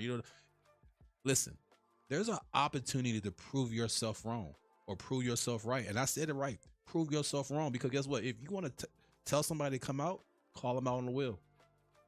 Don't do it in social media. Call them out on the wheel and then prove that you're better than them. We've been seeing a few wheel challenges this season, but Yeah, not. a few. I feel like, people still. I don't want to say people like scared, because I don't think that's the right word. People are comfortable is what I use. Hey, listen. I'm comfortable to win UEL and call myself the greatest, because I don't have to challenge. Currently, fighting game Jekyll is the champion. Currently in sports game, I believe it's AJ. I believe shooters are also Eclipse. I think Eclipse has like 3 of the belts. I think they have strategy as well. Yeah, they do. They have 3 out of the 5 belts. Yeah, and that's not even including the 10 wheel, which is what we do here at UEL. Who can win 10 games first? So again, I think that there's a lot of room here in the UEL for a lot of, especially players that are claiming one way or the other about being great. Utilize those wheel challenges. Utilize them, and if you want a player and you want to prove that you're good, those wheel challenges also are a great opportunity because you show that there's either a category or multiple categories I can compete in. Mm-hmm. And I put like this: you said a keyword, comfortable. Mm-hmm. Most people be at home. Oh, it's 75 degrees. I'm comfortable because the air is on or the heat. I'm not comfortable. I'm not comfortable. I'm gonna tell you that I'm not comfortable. I like to be hot. I like to be cold. I like to make adjustments. Growth happens by putting yourself outside of your comfort zone, right? Mm-hmm. And that's if what you stay in your comfort zone is nice, right? Like it's safe, but it doesn't allow you to grow, to change, to develop as a player. We should have a Halo. Just in general. We got 19 seconds left. Halo should be starting up soon. We haven't seen no timeouts yet or anything like that, but this is the time, and I'm just for UEL, for all the players and coaches out there. Hey, we appreciate what everything y'all do when y'all come up here to put your effort in and putting the time out to come out here and perform. You know, we have people that watch, some people that are very criticized about what we do. You know what I'm saying? But guess what? Show them and show out. So going into Halo, RPS usually matters. The mode is oddball, and we're playing here on live fire with Mortal Kombat 1 coming up next. The fighters are rolling. So we got Phoenix, X-Ray, Taygata, and Snappy, you know, with the Eagles. And then you have Piece of Man, Mr. Fear, Gravity, and Baba Yaga on the Cobras. All right, so here we go. Oddball is a very interesting mode because it forces, to me, teams to split their attention. You have to control power weapons in Halo. Looks like immediately Eclipse was able to get that sniper rifle out of the middle, as well as get the Oddball live fired. This is one of those very standard Halo Infinite maps. Basic, and Halo basic, area. Yep, you have a couple of different lanes, 3 lanes on each part of the map. People are going to push. You have some areas, and in a mode like Oddball where you want to control where enemies are coming from and to create these safe zones for the person holding the ball to continue to hold the ball. Notice he pushes out towards the mid, tries to get a little bit more space from his team. So is Oddball just like capture the flag? It is in like there's an objective. The difference is this is an objective that you have to hold on to and move around with. You're trying to hold on to it for as long as possible to collect points. So we're playing hot potato. You know what I'm saying? And you got to hold on to it. Don't let it drop. So can you drop it and give it to your teammate? You can. Okay. You can absolutely pass it around and let someone else grab the eyeball. In fact, it's even smarter sometimes to go ahead and drop it. Like if you're in a gunfight, you can't shoot when you're holding something in your hand. Drop it, win the fight, and then pick it back up. Yep. Hey, are you giving them strategies right now? Hey, I don't know. I don't know. Hey, look, we're just dropping gems on here. You know what I'm saying? You don't gotta listen. You know what I'm saying? My thought process is people just gotta, understand the concept. That's it. People gotta learn. People just got like this to me is like one of those things. How long you have to hold the 200 points, I believe, is the winning amount. 200 points or 200 seconds? I think it's about a point a second, so 200 either way. So all right, so you're doing is a point a second? Yeah, roughly. Okay. So right now, is that the Eagles with 77 seconds? Oh yeah, the entire time, complete control of the oddball has gone on over to Eclipse, but now it looks like they were finally able to. The Bucks were starting to able to get some points, but unfortunately, Eclipse. Oh no! Eclipse was able to like stop. I thought they had control of it. This is actually Mr. Fear having picked up the skull. They're using this tower as a defensible position. Yeah, he's screaming, saying, "Go on top of the tower, make sure." So, because I mean, it's only one way they can get up there with the tower, and then you got the guys who's sitting right there and being support. Now, this is the time right here, like you was talking about, right? Drop the ball, then fight. It was a little bit delayed there. He knew that he was getting pushed by 3, but instead just dropped the ball like a little bit late. I think going a little bit sooner would have been a little bit better, but you've now given that position basically over to Eclipse. Eclipse's game plan here goes back to their teamwork and their synergy from seasons before. Having X-Ray Aspect be the person that holds the ball, while I think he's a part of the team and definitely integrated as well. Having somebody that you've played 3-4 seasons with, that you know that, hey, like Phoenix, Snappy, and Tegeta have played with each other, played with each other, played with each other. They know exactly what is going on and Got what the they're sniper. trying to do. Isn't able to hit the shot, Oh, got him. manages to go ahead and get a couple of kills. So, like, if you see right here what they're doing, they're protecting the, you know what I'm saying, the oddball. You know what I'm saying? And like they got the tower. So you think about it, right? He's playing peekaboo in the tower. You got 3 guys who are protecting you know what I'm saying, the president, you could say, and making sure that nobody gets up there and everything else. Right now you got they got a minute, well, 138 seconds right now. So they got 60 more points they have to get. And the Bucks are 125 down, so 125 seconds down. I'm gonna be honest with you. Something like the Eagles, or you know, aka the Eclipse, is going to win. And it's 180. I'm 180? slightly off. Yeah, I'm looking at the bar and I can tell the game is going to end relatively soon. Yeah. And like, you can look at the faces right now of the Bucks. They just look not there. If that makes any sense. Managed to launch Bobby Yoggins off the map there. And this is one of those things that goes back to the game plan. Another like cheeky little thing that people can do is looking to maybe get a melee kill with the skull. He got a melee kill with the skull, bruh. Come here, bitch. Oh. And they're just playing extremely well together. Ends up dying there to that grenade. The spike grenade manages to go ahead and take him out. But the differential perimeter just seems too strong coming out of Eclipse here. They're steadily grabbing their points. You know what I'm saying? The tower. And we'll hit there shortly. See, boom, walks up, trying to get their position. And in this position, it's also great because you can always throw the skull off and reset the position and reset the whole situation. Yeah, you can throw it, and then it's only one round, right? Yep, that's it. Mm. Believe capture the flag is the only one that is multiple rounds. I could be incorrect. Huh? Dang. So it was 200 to 25. So they hold it for 2 minutes. It's one of those things. Like Eclipse is a team that you have to first and foremost be good enough. And I think there's a lot of players in the league that know and are able to say they're good enough. This is something that, like, it's never a matter to me of skill, the difference between Eclipse and other players in this league. It is not a skill issue. It's a team issue. All right. So Eclipse is missing some people right now. They're missing Chicken, right? And I think like 2 more other players, I think. Jerry's not here to name a few. They have a roster. They have a pretty That's what I'm saying. roster. They have a deep roster to the point where, like I said, their name is Eclipse. They're coming in here to close the sun. They ain't giving you no light and day, and they're showing on their gameplay, bro. The strategy games. They're showing how they're coming together. You know, so like, you know, if you put your hands like this, right, you can't hold a lot. But if you close it, you know what I'm saying, and put it together, yeah, it might be leaking, but guess what? You can hold more.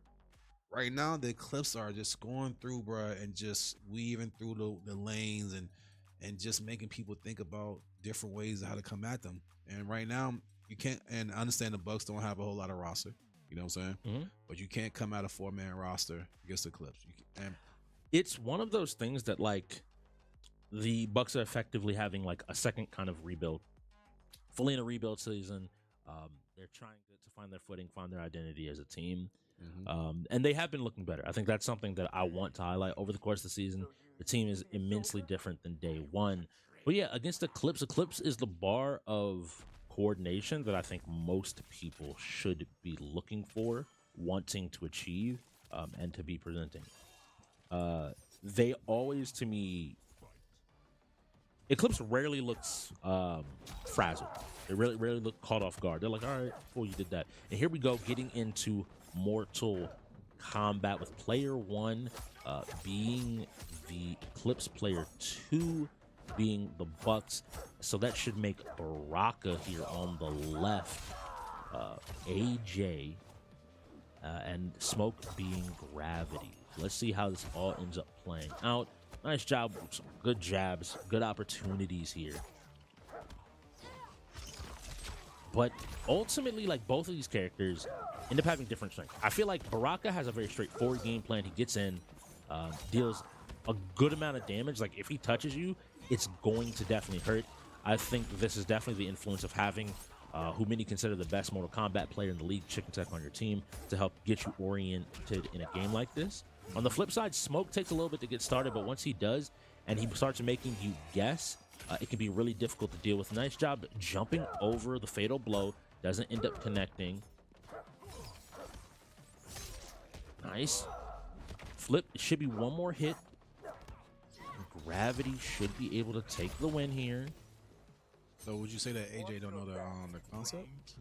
I don't think that I think he knows the concept. Like, it's kind of like knowing the fundamentals. Okay. The fundamental controls. I can tell that he's not just randomly hitting buttons, Gotcha. but it does look like Gravity is more comfortable in the situation that he is playing. Like, he just looks like he understands just a little bit more, right? Chicken Tech right now is probably pulling the rest of his hair out. Oh, no, Chicken Tech's sitting here and being like, all right, cool. We're going to run some more sets when we get home. Like, that's having your Chicken Tech's like your brother or your uncle. Oh, guess what? He texted, hey, you dropping that. I see it already. We got to practice tonight when you get off. He's starting to find his footing, though, managing to keep this round a lot closer than the first round. Looked for the fatal blow. Too early. Dom ready to block it out. Excuse me, Gravity. That was too early on of a fatal blow. Ooh. And the knockup manages to take a round. This is 1-1. Both players are going to be going into their second game down a life, which can be the difference between managing to win a set and lose it. So it becomes really safe. Notice, Same move. AJ has simplified it. Yep. This is something, when things aren't working and maybe you're trying to do too much, take it back to basics. Yep, go back to the basic that you know.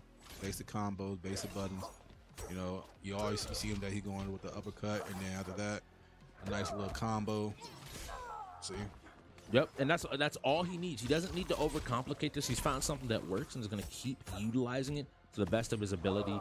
Isn't probably going to hit here. Manages to get... It does hit? Yep, because he was still trying to block it. Okay. But he got to finish this, though. This is the time right here after the fatal blow that AJ has his still. So AJ can come back and so...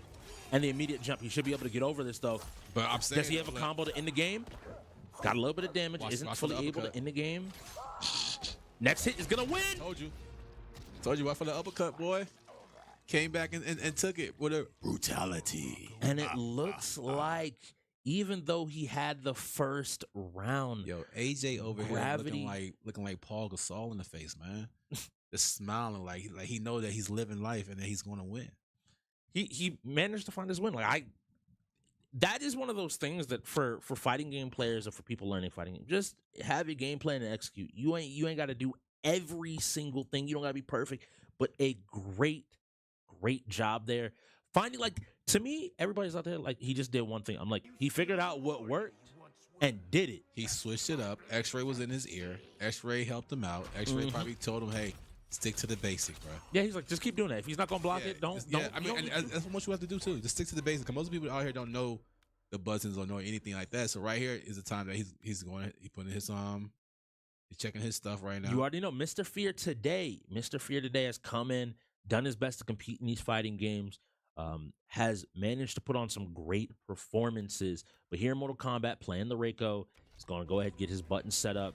And it looks like we are ready to get into it. Already, I wonder about a few of these knowledge checks. I know that Eclipse has learned some stuff. I know Eclipse has some in his pocket. But being able to come in and force Mr. Fear basically to play an extra round can be a good and bad thing. If he's able to get AJ out of the game, it means that he was able to actively warm up here going into So if he beat AJ right here on this round, I mean, AJ's done? Or, yes, because AJ lost one round in the previous game. And this is giving Fear a chance to warm up. But if AJ's able to take one of these rounds, he makes X-Ray's aspect even easier and can even sweep himself. And you can see this game isn't over. Finding that these grabs are working, so I'll do it again. Tries to get the grab. And guess what? Hey, guard your neck. Manages to go ahead and get the get-up punish. Gets the grab. Mr. Fear doesn't have a complicated game plan either, but using a few of these tools that he just knows that works. I feel like he don't know the matchup. I'm gonna be honest with you, because even on certain things that he was doing, he was getting blocked. You know, and most people that you see that's doing it, that's mostly, you know what I'm saying, that's in a fighting game, they switch it up most of the time. You know, they see that, oh, it's not working. Let me go ahead and start hitting you with the combo, with the 1-2-3 or the 1-2. You know, so and Mr. Fear back there was hands on his belly, like, bro, just pick your person. 'Cause I'm about to win. Yeah. No matter what you're doing, I'm about to win. Just relax. Just let it happen. X-Ray Aspect, though, I know has been playing a good bit of Mortal Kombat. Even competed at a recent tournament. Still playing the rate in which he played last game in MK11. So I think some of the skills, some of the knowledge will automatically transfer over. Once again, as well, having Chicken Tech on your team means you always have valuable insight into something like Mortal Kombat. And will always be able to kind of put up a pretty good performance. Is going to always... Mr. Fear, though, knowing and finding these areas to challenge, I want to see the adaptation come out of X-Ray Aspect to maybe see and start getting these punishes. Oh. Yep, and we see the combo start. Here we go. That's 30%. Your friend 60% Turner just came on. That's crazy. 42% combo coming out of X-Ray Aspect. Don't let him touch you twice. You might just be dead. I know Chicken Tech was like, yeah. Look at that. That boy doing some nice combos. X-Ray is also one of the players that once he gets started, blow, man. Come on. I know how to use that. Once he gets started, he is a force to be reckoned with. But Mr. Fear isn't letting this round go down. Watching the teleport now, still getting his opportunities, but eats the tackle. Just imagine if Nexus took one off of Fear. Not Nexus, I'm sorry. Gravity, yeah. Gravity. It's one of those big things. If AJ had not have taken that life off of Fear, to your point, right? It could be it could have been a completely different game. It would be over with. If if Gravity had managed to beat AJ and maybe forced X-Ray in a little bit earlier, that could also have caused problems. It's why the life system is so interesting here in the Yu-Gi-Oh! It asks you not just to be good, but to be as clean as possible, as consistent as possible. I mean, sometimes you have to be patient. You know, you have to not to be aggressive. Sometimes people are more aggressive than others, and then sometimes you can mess up. You know, if you see right here, Mr. Fear is just using. Mr. Fear is just only using 3 simple moves. If you see that, you know what I'm saying? It's that little power up move, the grab. He's not gonna. This game should be over. I'm letting you know. This game is over. It's one of those things. Once that hit came through, X-Ray knew. X-Ray was comfortable. We'd seen it come through before. We didn't get the fatality. He said, just let me just get out of it. We got another one. We got another game to play. CTR needs to be set. X-Ray Aspect coming out, putting on a show, assisted by AJ. Lil Blue also taking that first game. So right now, I know they took DNF, Madden, Fortnite, MK1, 2K, Street Fighter, Texas, Halo, and I'm missing one. So Texas, Street Fighter, Dragon Ball Fighters, DNF, Fortnite, Madden, 2K, Halo Infinite, and Mortal Kombat 1 should be all of the games. 1, 2, 3, 4, 5, 6, 7, 8. We go. I see you trying to do the count. Yeah. It's that 2, 4, 6. Dragon Ball Fighters. We saw that amazing performance. CTR now by Vendel. Oh, they forfeit CTR? CTR is a niche game if you don't have somebody that plays it. And honestly, Eclipse and the Reapers now are 2 teams that are terrifying in this game to deal with. I say that because you have powerhouses on this team that have been playing it. Jury has been a de facto best player in the league for a minute. All right, so look, hold on. It's 2 minutes and 30. It's 2 hours and 34 minutes left. About to play 12 games. Yeah. Oh, might get more. It's Car X Drift. This is only gonna last a minute or 2. This ain't gonna last too long. I know. That's what I'm saying. It's only 12 games that we got before, so we probably might get 15 games before they have. There's a strong possibility. Strong possibility that we might get 32. We might see the second ever time where the entire wheel is played. Listen. I'm just throwing it out there. If we do, Funnily enough, it's happened in the Southern Conference, not the North.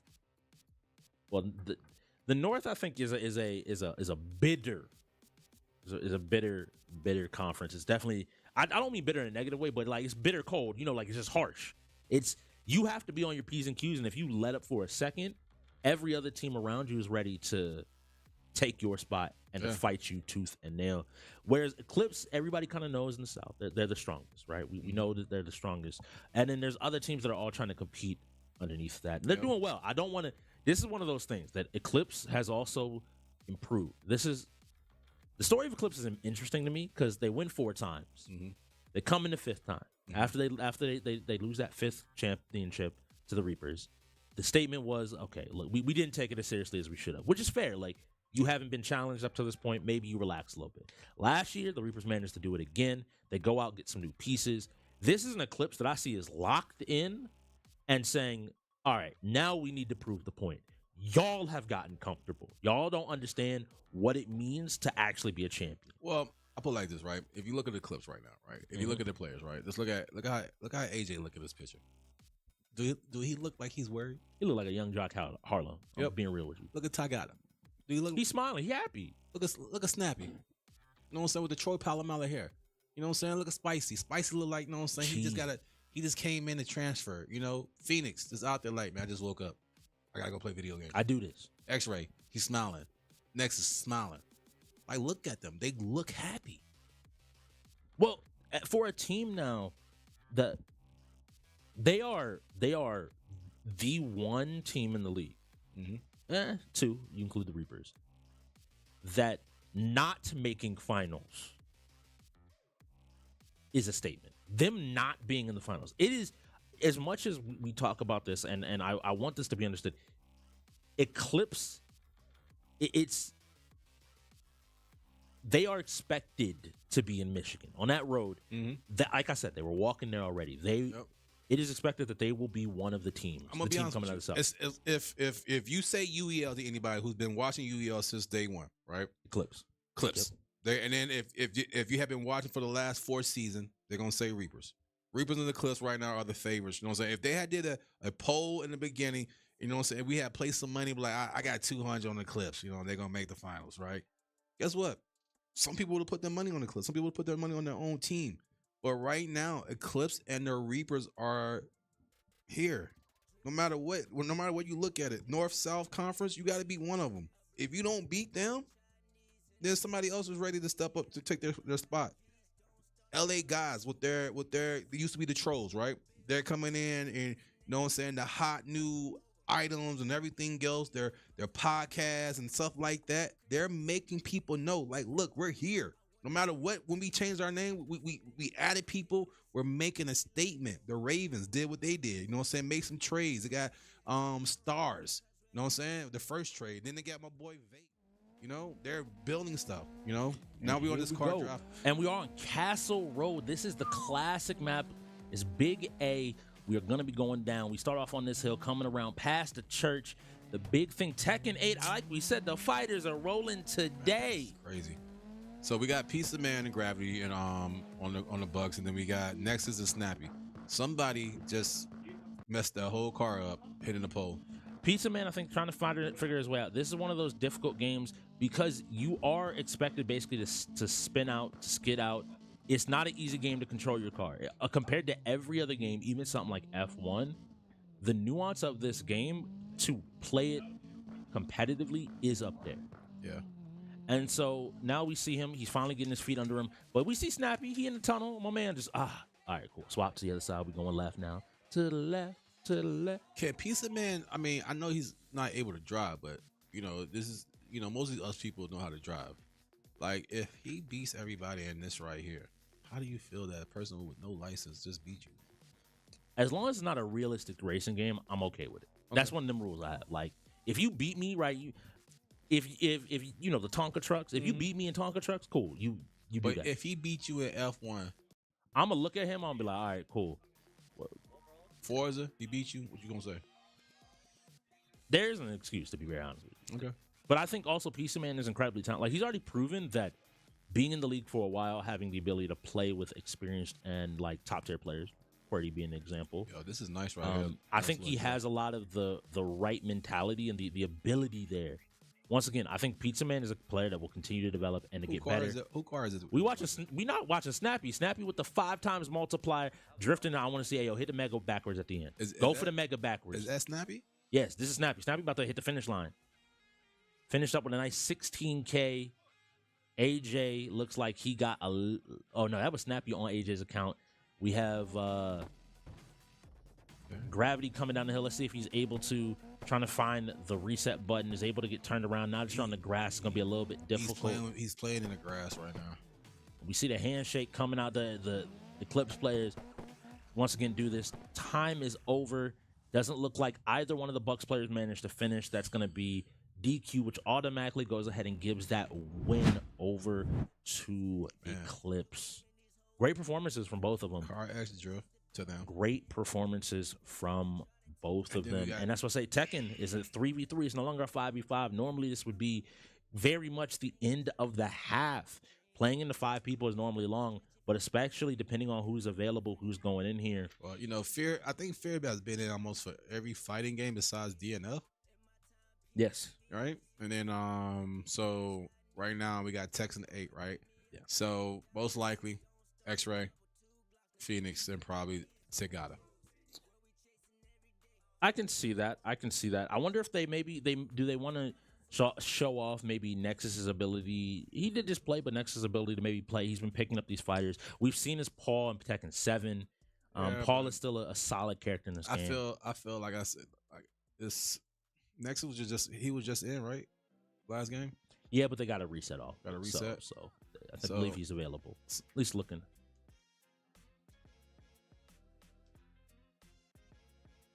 Ooh, we got a treat for y'all with this Tekken. I can't wait. Coming up shortly. We got a guest coming in. This guy right here is well known. If you didn't know, he was at the Galaxy Con down in Richmond. You know what I'm saying? Down by my way with his teammate Stars, and they did some work down there. And Stars took 3rd, and he took 1st. So I might call it like a specialty of his. Yeah, he's definitely great. Hey, I appreciate it, guys. I really appreciate the flowers, man. I don't get those too often. Whoa, hey, this guy. Hey, I didn't know he was on the mic, man. Okay. Well, look, he gonna come in right now to come commentate. Heck yeah, you already know what it is. Chiming in from the Supreme stream. It's your boy Pastor Herbs. We're here with a UEL stream, and today we have Eclipse versus Bucks, and we already got King versus Victor. So, just looking at everything right now, man, we got the Eclipse boys on the P2 side playing Victor, and it looks like we got the Bucks on P1 side playing King.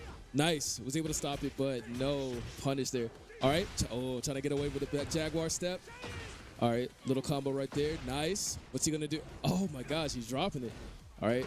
Gets the clothesline. He's got to use the grabs a little bit more with King and get something going right now. It just doesn't even look like he plays. All right. Let's go. Okay. Oh, no. The Bucks had it right there, but a block and a punish. All right. Eclipse going to close it out here. Wait a minute. Yeah! All right. Oh, my God. So when that moment happens, what are you telling, if you're Gravity on the King, what are you telling him? How should he be approaching this matchup? Listen, he needs to approach this matchup with some tact, man. He's not using enough of the gimmicks that King has. King has a really good. Oh, there's no way he key charge right there.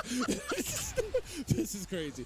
King has good everything in this game, but this guy, instead of pressing a couple buttons, is pressing every single button on the button mapping, getting these key charges. Not going to be good for him. Here we go, round 3. He has to just utilize the grabs more. If you could do that with King, you just win. You just straight up win. And no, ducking on wake up. All right, little combo. Gonna take him to the wall. All right, and it's looking like a perfect is getting cooked up. And yeah, step on your J's, take your money, run the jewels. All right, so. Looked like AJ might have Gravity's number. He did the same thing in Mortal Kombat here. And just the Victor is a character, I feel like once he gets started, yes, it's so difficult to just take your turn and be like, all right, I want to play again. He's just flipping around swords, guns, teleports. Absolutely, man. Absolutely. A lot of his playstyle is very similar to Noctis in Tekken 7. So what you see a lot of him is those teleports, those gunshots. It's just really confusing. Here we go with the mirror match. It looks like we are going to get into it right here. Ooh, nice. All right, and Baba Yagan's coming in now with a Victor of his own, maybe cooking a little bit of his own meal here, but AJ picking up right where he left off. Yeah, AJ's not bad. Since I taught him Tekken 7 back in the day. Oh, what is this trade right here? Okay. All right. Oh my gosh. Oh my gosh, bro. It looks like AJ's trying to make his comeback happen right now. Nice. And AJ got to close it out. There it is. There it is. Okay. So Baba Yangin's actually looking pretty good himself with Victor, but so what would you call those Steve Harvey suits right there? I got one in silver and I got other one in like midnight of black. That might be a dark blue. That's a little navy, or that's like a bullet. That's a military blue right there. That's a military blue. I like that. Yeah. Okay. But AJ it looked like that first round gave him the information he needed to realize, okay, this is how you play Victor. I know what your character does. We both play this. 100%, man. And you know AJ has that little bit of Tekken experience that he's going to just have in general in the backpack, so that's helping him a lot too. Knowing when his turn is, blocking pretty well right there, and that's starting to go for the grabs. All right. Nice. Good use of the sword. Good pressure. Yep. Nice. Just smashing 2 here. And, okay, taking his turn back, Baba Yagins. What's he got? And I think that is going to be it. AJ with the sweeps, looking real good in Tekken right now. What is happening, man? Hey, he might just have it. Got one more player, but Fear does have some experience. He is the fighting game player here for the Bucks. The Negan from Tekken 7. I'm not sure who he plays in Tekken 8. It could be another Victor, but I see the similarities from the Victor to the Negan. But him only playing Negan is going to hurt because Negan was a guest character. So there was no way they were going to add him from Tekken 7 to Tekken 8, right? He's from The Walking Dead. So it's really, who is he playing? Oh, my God. Jack. That is a character who's come from every single Tekken because that's Jack 8 right there. Let's see what he's got, man. I'm really interested. All right. Okay, nice. He's trying to get them bullets in. Okay, pressure.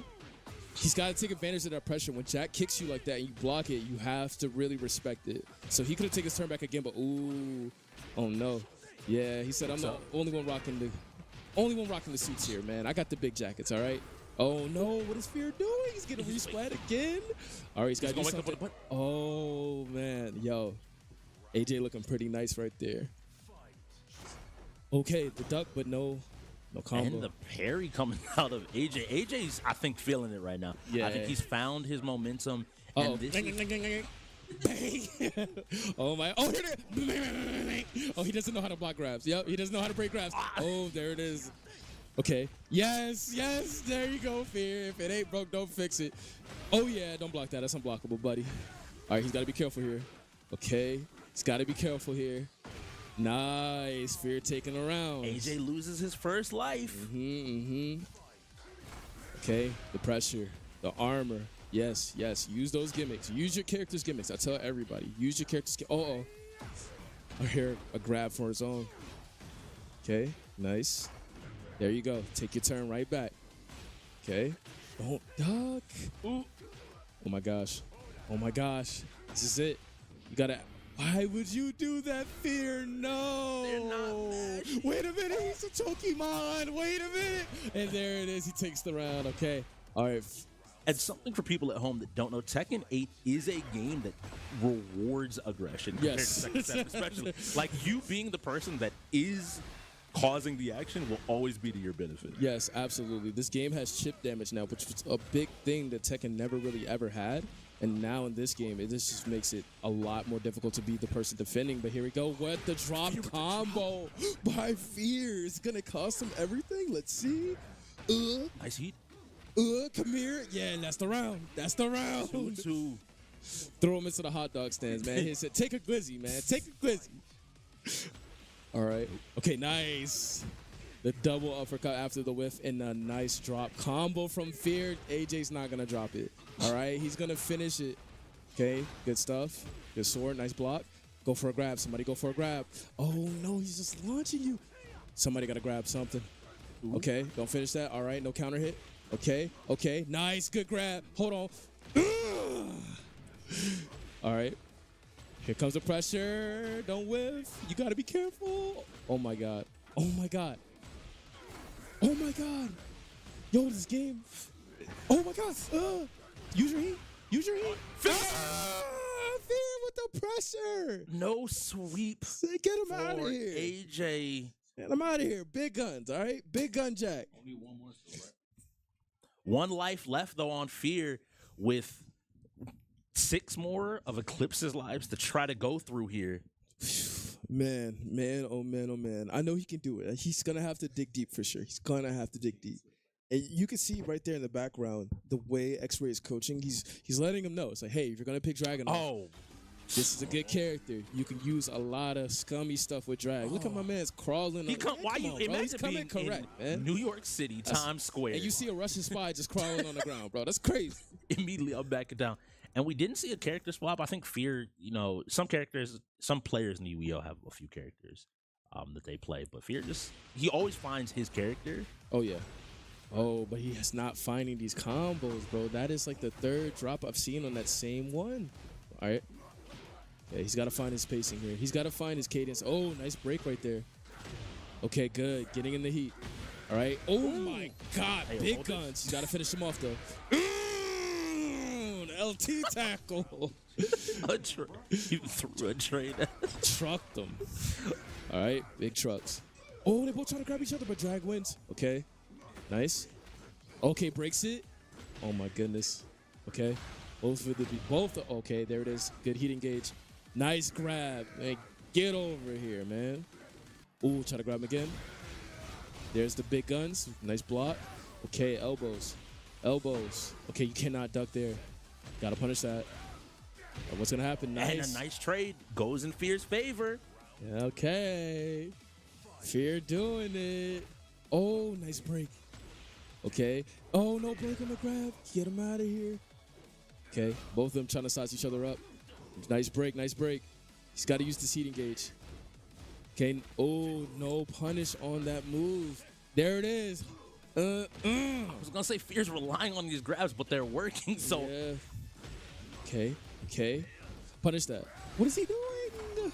Okay. Good interrupts. Nice break. Okay, there's no break there. He might die. Very, very close. Use your heat engage on wake up. His shoes. Snappy's out of there. That's 6 lives. Yo, and he's getting Phoenix to come in. Yo, they need this momentum right here. They need it. This is absolutely paramount. From the floor, we hear the cheers, the yells coming out. Come on, Fear, let's go. Man, oh man. I cannot wait to see the outcome of this game. It is so hype right now. Fear is feeling himself. I wonder who Phoenix plays. It's probably another Victor. And oh my God, if you could see the screen. It's not Victor. It's not? It is not Victor. Oh, wait. See, now I'm interested. It is the Coffee Queen. Oh, no. Oh, no. All right, man. Let's see. This character is very good right now. She's very strong, has really good running 3-2. Let's look at it and see what we get. Okay. All right, trying to size this up. Phoenix only needs to take 1 round here. Ooh, but Fierce. Not watching his leg. Okay, don't punish. Oh, okay. This is a lot. Knowing when to swing against Azucena is one of the hardest things. I think this is going to be it. I think it's going to be it. And with that, Phoenix manages to bring, normally they say, what is it, a reign of terror. I think that was a reign of fear running through the Eclipse, but, Yeah, just barely tickled with the skin of his teeth, man. Great job. I want to thank you for coming on for Tekken 8. It is appreciated. Thank you for having me, guys. Thank you. And a big shout out to the Florida Ravens. Congratulations on your win yesterday as well. Shout out to Pastor Herbs going on as well. But we got F1. I know you got a little bit of F1 experience. Yes, I do, man. So I actually love racing games. Most of the time I don't have time to go in because I'm not in the lineup. But Formula One is something that I enjoy. This is one of those things that if you sit there and put some music on and just run the track and just run, you know what I'm saying? Just play it, do it 3 or 4 times so you can know it, you know what I'm saying? And after that, try to time yourself. But this is one of the things that you can break you or make you, you know what I'm saying? If you don't know it, guess what? You know, so you can crash, you can, you know what I'm saying, do a whole lot of stuff. We seen people, prime example, the Bandits, lose it on this game right here. Small details. Because almost nobody realized if you accidentally back up at the start of the game, that might just be a disqualification up front. It's the small details, especially in this game. Cause I mean, like you can't reverse in racing. Yeah. You know what I'm saying? I mean, if you could, everybody would. You know. Oh, gotcha. You know, but you ran into me. That's but I have been told by one of the guys who won last year, Hollywood. He told me to put some music on and just take an hour and a half, 2 hours of racing. You know what I'm saying? Know it. Now, I'm not gonna lie to y'all. There's a couple of tracks out there that is long, very long, very long. And I'm telling you, actually, I'll hope Forza rolls today. Listen, I'll hope Forza rolls today. and all I'm saying is, know the maps. You know, I like Germany. That's all I'm saying. So, please don't. Oh, I'm telling you, I wish somebody would pick this map. I'm telling you, if you pick this map, we're gonna be here for 30 minutes racing. And I'm surprised nobody done that yet. So, all I'm saying is Nuremberg is a great place to visit in Germany. It's not. We can stay home. Nuremberg is a great place. I've been in Germany. We can stay home. Nah, we can stay home. I'm good on that one. A whole lot of snow. Look, last time I was in the commentary desk, we had a 45-minute game of Apex. Please don't give me. Say what? Now it's the problem. First of all, it's a shooting game, so it shouldn't take that long. It was tied at 6 kills for 40 minutes. I know you're talking about when it was hiding. Yeah, I remember that. They were just sitting there and just Both teams were looking for a tactical advantage. And listen, somebody got to go out there and run. That's what I'm saying. But we got F1 23. So who do you think is going in for this? F1. Funnily enough, I'm either saying X-Ray Aspect or Nexus can go in here. Actually, it's spicy. We got the lineups. I just realized we got the lineups here on screen. Right. Baba Yaggins. All right. As well as Spicy going in here. I was like, oh yeah, with this left. But once again, anybody on Eclipse, not only did they had Jury for a long time, they have Chicken Tech now. These are two of what is considered, like, I say top 3 to top 5 in the league in racers, worst case, right? These are easily like 2 of the best, at least one. Are you saying they're the salt and pepper of their team? Jury Chicken Tech could be the salt and pepper of racers. Because I mean, don't get me wrong. If you put Chicken Tech in any lineup, he's a lethal guy. You know what I'm saying? With the men. You know what I'm saying? And if you have him coaching, you know what I'm saying, it's still lethal. Oh my God, Pokemon is up. Hey, we got Pokemon. I know Spring Roll, and what's the Momo? So this is something that's really interesting and hasn't been brought up too heavily. And I was kind of waiting just for a moment like this. For the first time today, Momo is coaching for the Bucks, and what that means is games like Pokemon and Yu-Gi-Oh. You hear him on commentary for Yu-Gi-Oh a lot. What in the world? There's a Pikachu loose in the stadium. Hey, gotta go. Pokemon. Gotta go catch him. Somebody gotta get it. So all right, so it seems like Snappy's on top and Yaga's on the bottom. No reverse. I see that Snappy. My bad. Spicy is out there. Spicy, yeah. Is out in the front.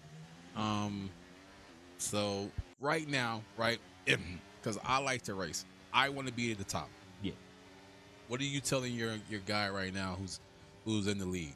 Are you telling him to slow down? If you're in the lead, just ride your race. Let people pass as long as it's not Baba Yaggins. I don't care that they pass. All right, so and Baba Yaggins isn't doing terrible, but he already has a 2-second penalty. He's just trying to get these places where he can. I think he might be trying to maybe wreck out Spicy and just get him out of the race. I don't think he's looking. I mean, that can happen, but I'm gonna be honest with you. If you got a racer and you tell him the racer to slow down and play his game, that racer's gonna race.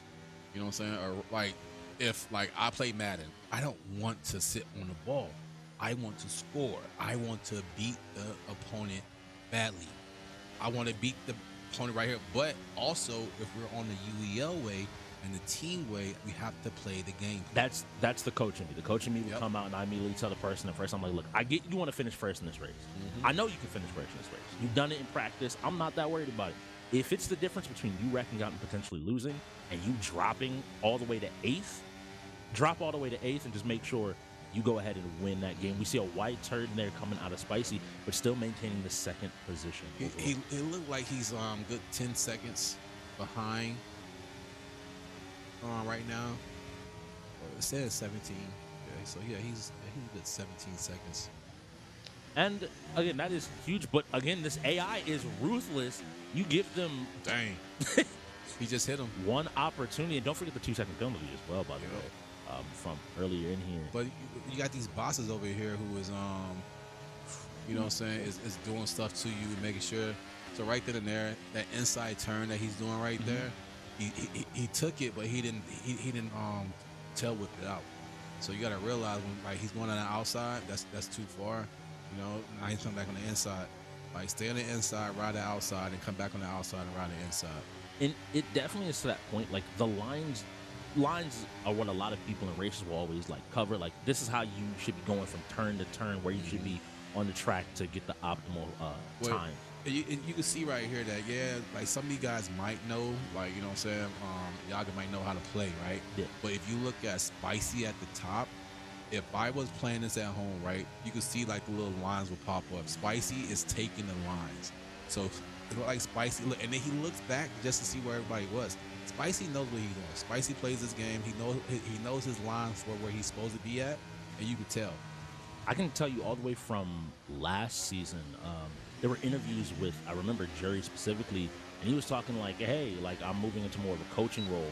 And part of me being in that coaching role is me looking to bring all of the rest of my teammates up to speed on these racers.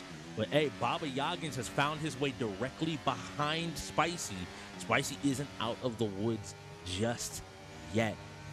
Like we talked about, right? Went out too fast on this turn. He came around that third turn brought him all the way from fourth. Oh, did you see? There was somebody wheel. Somebody wheel flew off. See? And now Spicy is back to being kind of comfortable. I think he saw his opportunity to maybe strike and went a little bit too quickly. He has to be willing to be a little bit more patient. Just take a chance, take some time. See, but like that's the thing. Like you got to know when to push it. Like right here, right? He's going too fast along these curves, you know. And sometimes you're putting yourself in a predicament where you're behind. This right here, like another collision. Already, that's 4 collisions already. Ooh, tired. That is an aggressive way to take that turn. He's fighting for these spots because I think he feels compelled that he has to get back in range. I mean, right now this is lap 4, right? Yes. So you think about Spicy just did a little spun out, you know. Yaga just missed, like he's completely running over the little turns. He's not even caring right now. And you see right now how Spicy's saying the second and third gear coming around these corners. These are the best times to have where you know where you got to come from. I like that turn a little bit more as well out of Bobby Yaggins. He took the outside line and then swung in, let him maintain a little bit more of his speed. He's realizing where certain turns, he's realizing where he's supposed to be at right then and there. You can't we can't really see it, but like if you're looking at his speed, he's probably doing 5 or 6, you know what I'm saying, gear. If you look at Spicy and you see how Spicy's coming around, he's dropping it down to 3rd or 2nd gear and then going up to the 4th gear to come off that 3rd gear shift.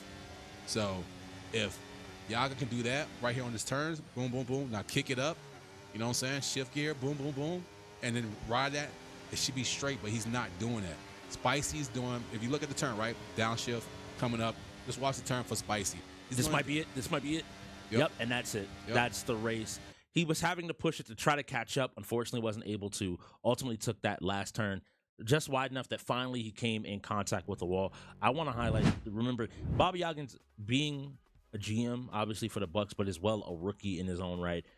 I was in his position last season. I know exactly what it means to be out there. There are games that you can play flawlessly at home, and then like the pressure of UEL can just be difficult. Where Spicy, I know he's for seasons now, had probably Jerry, not Chicken Tech, other players on his team being like, cool, this is what we do. Well, you got to think about it, right? Like, yeah, you play at home, right? It's different playing at home when you're here, right? Some people get on the top of the stage and you choke, quote unquote. It is what it is, right? And then some people out here just shine. Like we seen prime example, him. Yeah.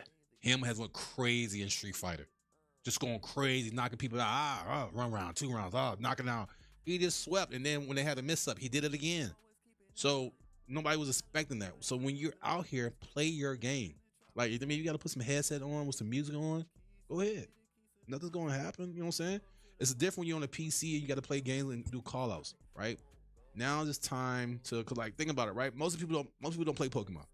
If you play Pokemon, and I told somebody this today, I said on my team, I could probably say 4 people really play Pokemon on my team. Now, we all play Pokemon, You know what I'm saying? With somebody in our ear. Strategy. But if we had to play by ourselves against somebody and not knowing what Squirtle or somebody else might do, guess what? We're out of luck. Yeah. And on that flip side, like we saw it right there. Spicy did run a very good race. The funny part is we spent, I think, a lot of times talking about what Baba Yaggins was doing, but that's because Spicy found his position in that second, third spot. He held there the entire race, taking turns extremely well. There was never a point where I looked up and I'm like, no, Spicy is running this race. Honestly, he probably could have pushed to maybe get a first if he really wanted to finish the race. But he didn't have first. to. But he was like, I'm doing fine, and it's safer for me to stay in this second to third space and just play from there. And just again, great play. We see Nexus as well as Pizza Man going in here.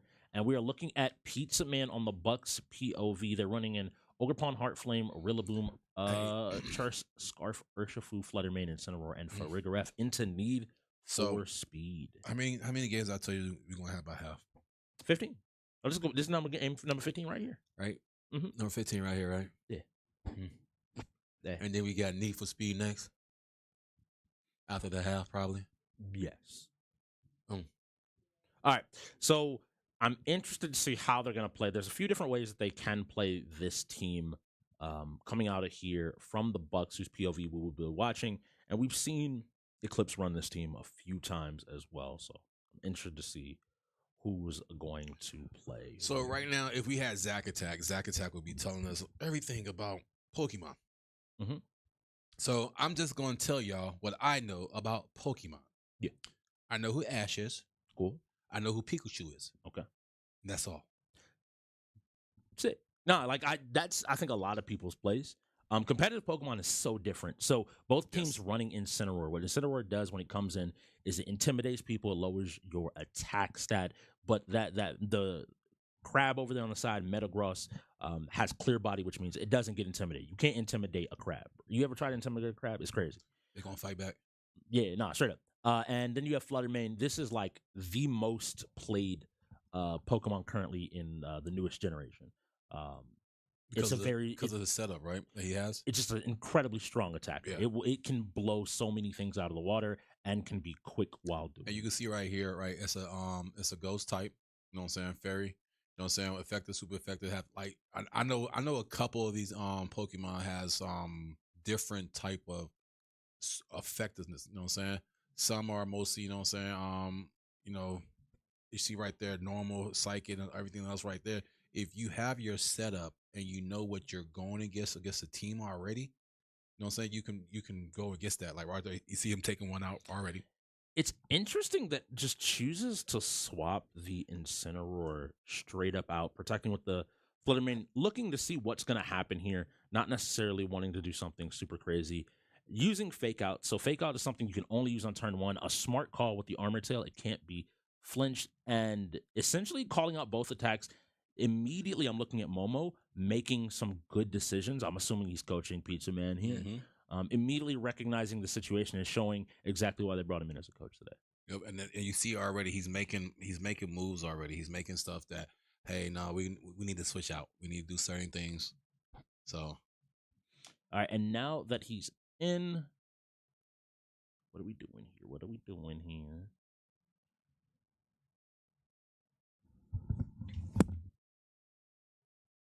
All right, 30 seconds left. Trying to make a decision if maybe we're going to go for another swap here or how we exactly want to play out. Maybe seeing an opportunity to get the Ogerpon Hearthflame. We've seen a lot of Wellspring, the water version of this mon, out this season, but more so now. I'm happy to see where we're going. I'm gonna attack into the Lane to sprint. Incineroar, there we go. Had to remember Darkest Lair. My coach is wearing off on me. Mold Breaker coming out as well. We get a helping hand, so we're going to see a pretty big attack move here coming out of the Metagross. Once again, another Bullet Punch. Bullet Punch is not really you saw this not work last time. It's really interesting that you would go for it again. Once again here. Now, this could be kind of beneficial in some ways, depending on what moves they have on the Incineroar. Now, it's not great, obviously, for the chance of paralysis, but it being slower does mean that if it is trying to swap out with another mon, it will be definitely the last to go. And now finally willing to attack a little bit more and looking to set up another Thunder Wave of its own. Right now, I'm liking the bot's position, and you do swap out there, recognizing that, hey, you need to keep this Metagross alive. And we see a Urshifu of their own come out. We know both sides do have Urshifu. This is another prominent Mon in the.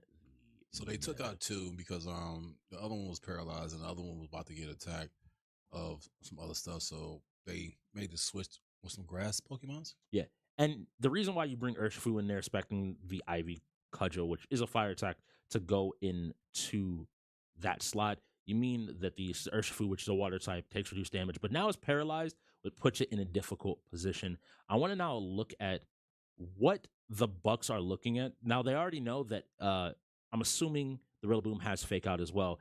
It's not going to be able to go into the Farigiraf. We already know this. And it's also in straight up danger from both Mons here, basically, from the Hearthflame. And so, like, I want to see where it's going to play. I assume it's going to go for Fake Out. It doesn't. Maybe just wanting to get the grassy terrain to get a little bit of healing. It instantly goes down, and while you manage to save Incineroar, who is still paralyzed in the back, you do lose a Mon for it. The U-turn to be able to immediately pull out this Urshifu Rapid Strike is okay. It's good, right? We're in a situation where you now can reset up and hopefully pick something better. We bring the Metagross right back out into that same slot. Farigiraf gets a little bit of healing thanks to his opposing Rillaboom. Mm-hmm. And just in general, the Bucks position is a little bit more difficult now. Difficult in terms of difficult to deal with for Eclipse. And we finally see Roaring. I like the like she's rocking the Mel woman outfit. Got the mailman outfit on. Yeah, you got to deliver these wins. You got to deliver these wins. They trying to. The dragon form Raikou. The name is legitimately escaping me, and all the names being in Japanese does not help.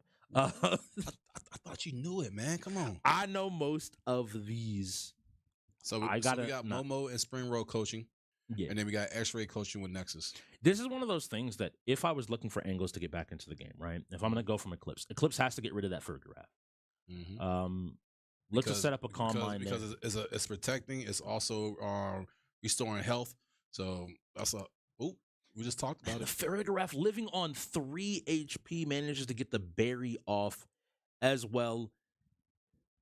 This is a really rough position. If that Farigiraf is gone, the Psychic should do enough damage. Like, the Farigiraf has already done a lot of its job. I think that if it living one more turn, if it somehow manages to live this next turn, it would put them in an almost like guaranteed win position. Mm-hmm. Because if I'm getting this correct, right, Farigiraf is getting most of his health back almost after every turn. Yeah, the grassy terrain from when the Rillaboom came out does heal it every turn, so it's getting a little bit more, and that might allow it to survive another hit, which is unfortunate. Yeah, all depends on who's going to hit, though, because I feel like you can not affect it. Like, you could have used it on the other one. And after one Calm Mind, I think you could have probably gone for another Calm Mind, to be very honest. Yeah, you might feel a little bit pressure in that situation, but you go for Calm Mind and ensure that you're at +2, you're really ready to go ahead and attack and just sweep the game. Farigiraf is finally dead, having done, I think, most of its job at this point. Yeah, but you still got health getting back to the other Pokemons too on the other side too. Yes. All right. So do you go get somebody else or go get Fluttermane back? You bring Fluttermane in to threaten crab, right? To threaten not the crab, but it's not Roaring Moon, because Roaring Moon is the Salamence dragon version. It's Raikou. Everybody remembers Generation 2. It is the special version of that. The giraffe there with its head in the clouds.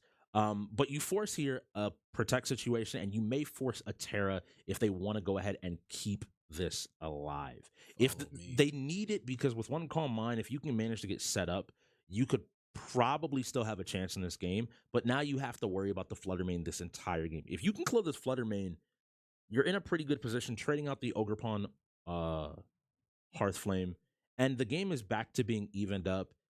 Either person can take this, and this next turn I think is going to decide a lot of what. So the Fluttermane is a Nexus, right? The Fluttermane is not. The Fluttermane is Pizza Man. Oh, okay. We are watching the Bucks here. So it's the bringing in opposite the side? Incineroar. Yes. All right. So we're bringing in the Incineroar here. That's crazy. Bolt. Attack fail on that one.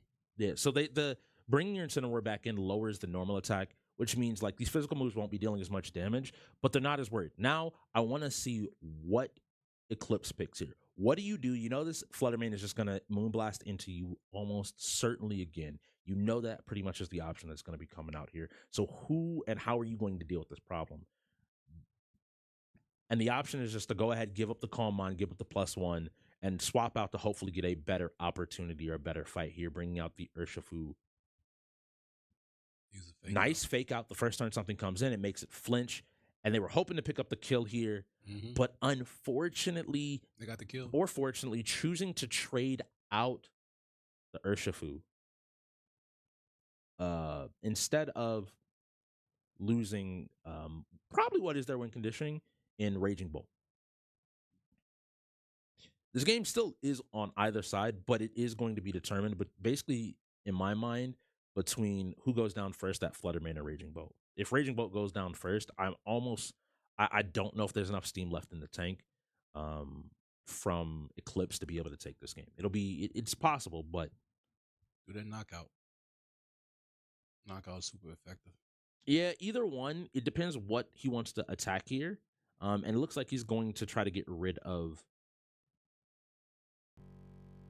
Looks like we're gonna go ahead and having a small technical difficulty. We'll get right back over to the game. But overall, a good game state just in general. They're doing their best to kind of try to get through. Momo showing off why he was brought in, I think, for coaching. Immediately showing like an understanding of Pokemon, knows how to pilot the team, and bringing in something like the Farigiraf, which we saw yesterday, but piloted in a much different way today to really control the pace of the game, not just be maybe looking to set up something like Trick Room. And it ends up paying dividends. And here we go right back into game. We figured it out. Like I said, give us a little bit of time. We got a lot of moving parts here. We're trying to put on the best show possible. I feel like also, man, I know Spring Roll and Momo might be in the draft next season too. Ooh, interesting. So for those that are wondering here, the opportunity that was here was a follow me on the Amoonguss. To draw all the fire to it. You probably lose it, but you have a chance to kill Fluttermane. Not killing Fluttermane here and losing both Mons pretty much seals the deal for Eclipse here. I think that they have found another win, and coming in with a guaranteed and a direct strategy has put them in an amazing position for the You Bucks. see the damage and the recoil? Yeah, but it ultimately, like, you're in a position here where these are their last two, right? Yep. I don't care. One of them is paralyzed. Yes, I'm going to be intimidated. Now I have 4 Mond left. I have plenty of tempo. I have plenty of like maneuverability still in this game. He's still paralyzed. Yeah, just because you go back in the ball don't mean you get away from it. You thought I know you was paralyzed? Come on, come back outside. And so now we're in a situation where so like you see, barring mistakes, we should be pretty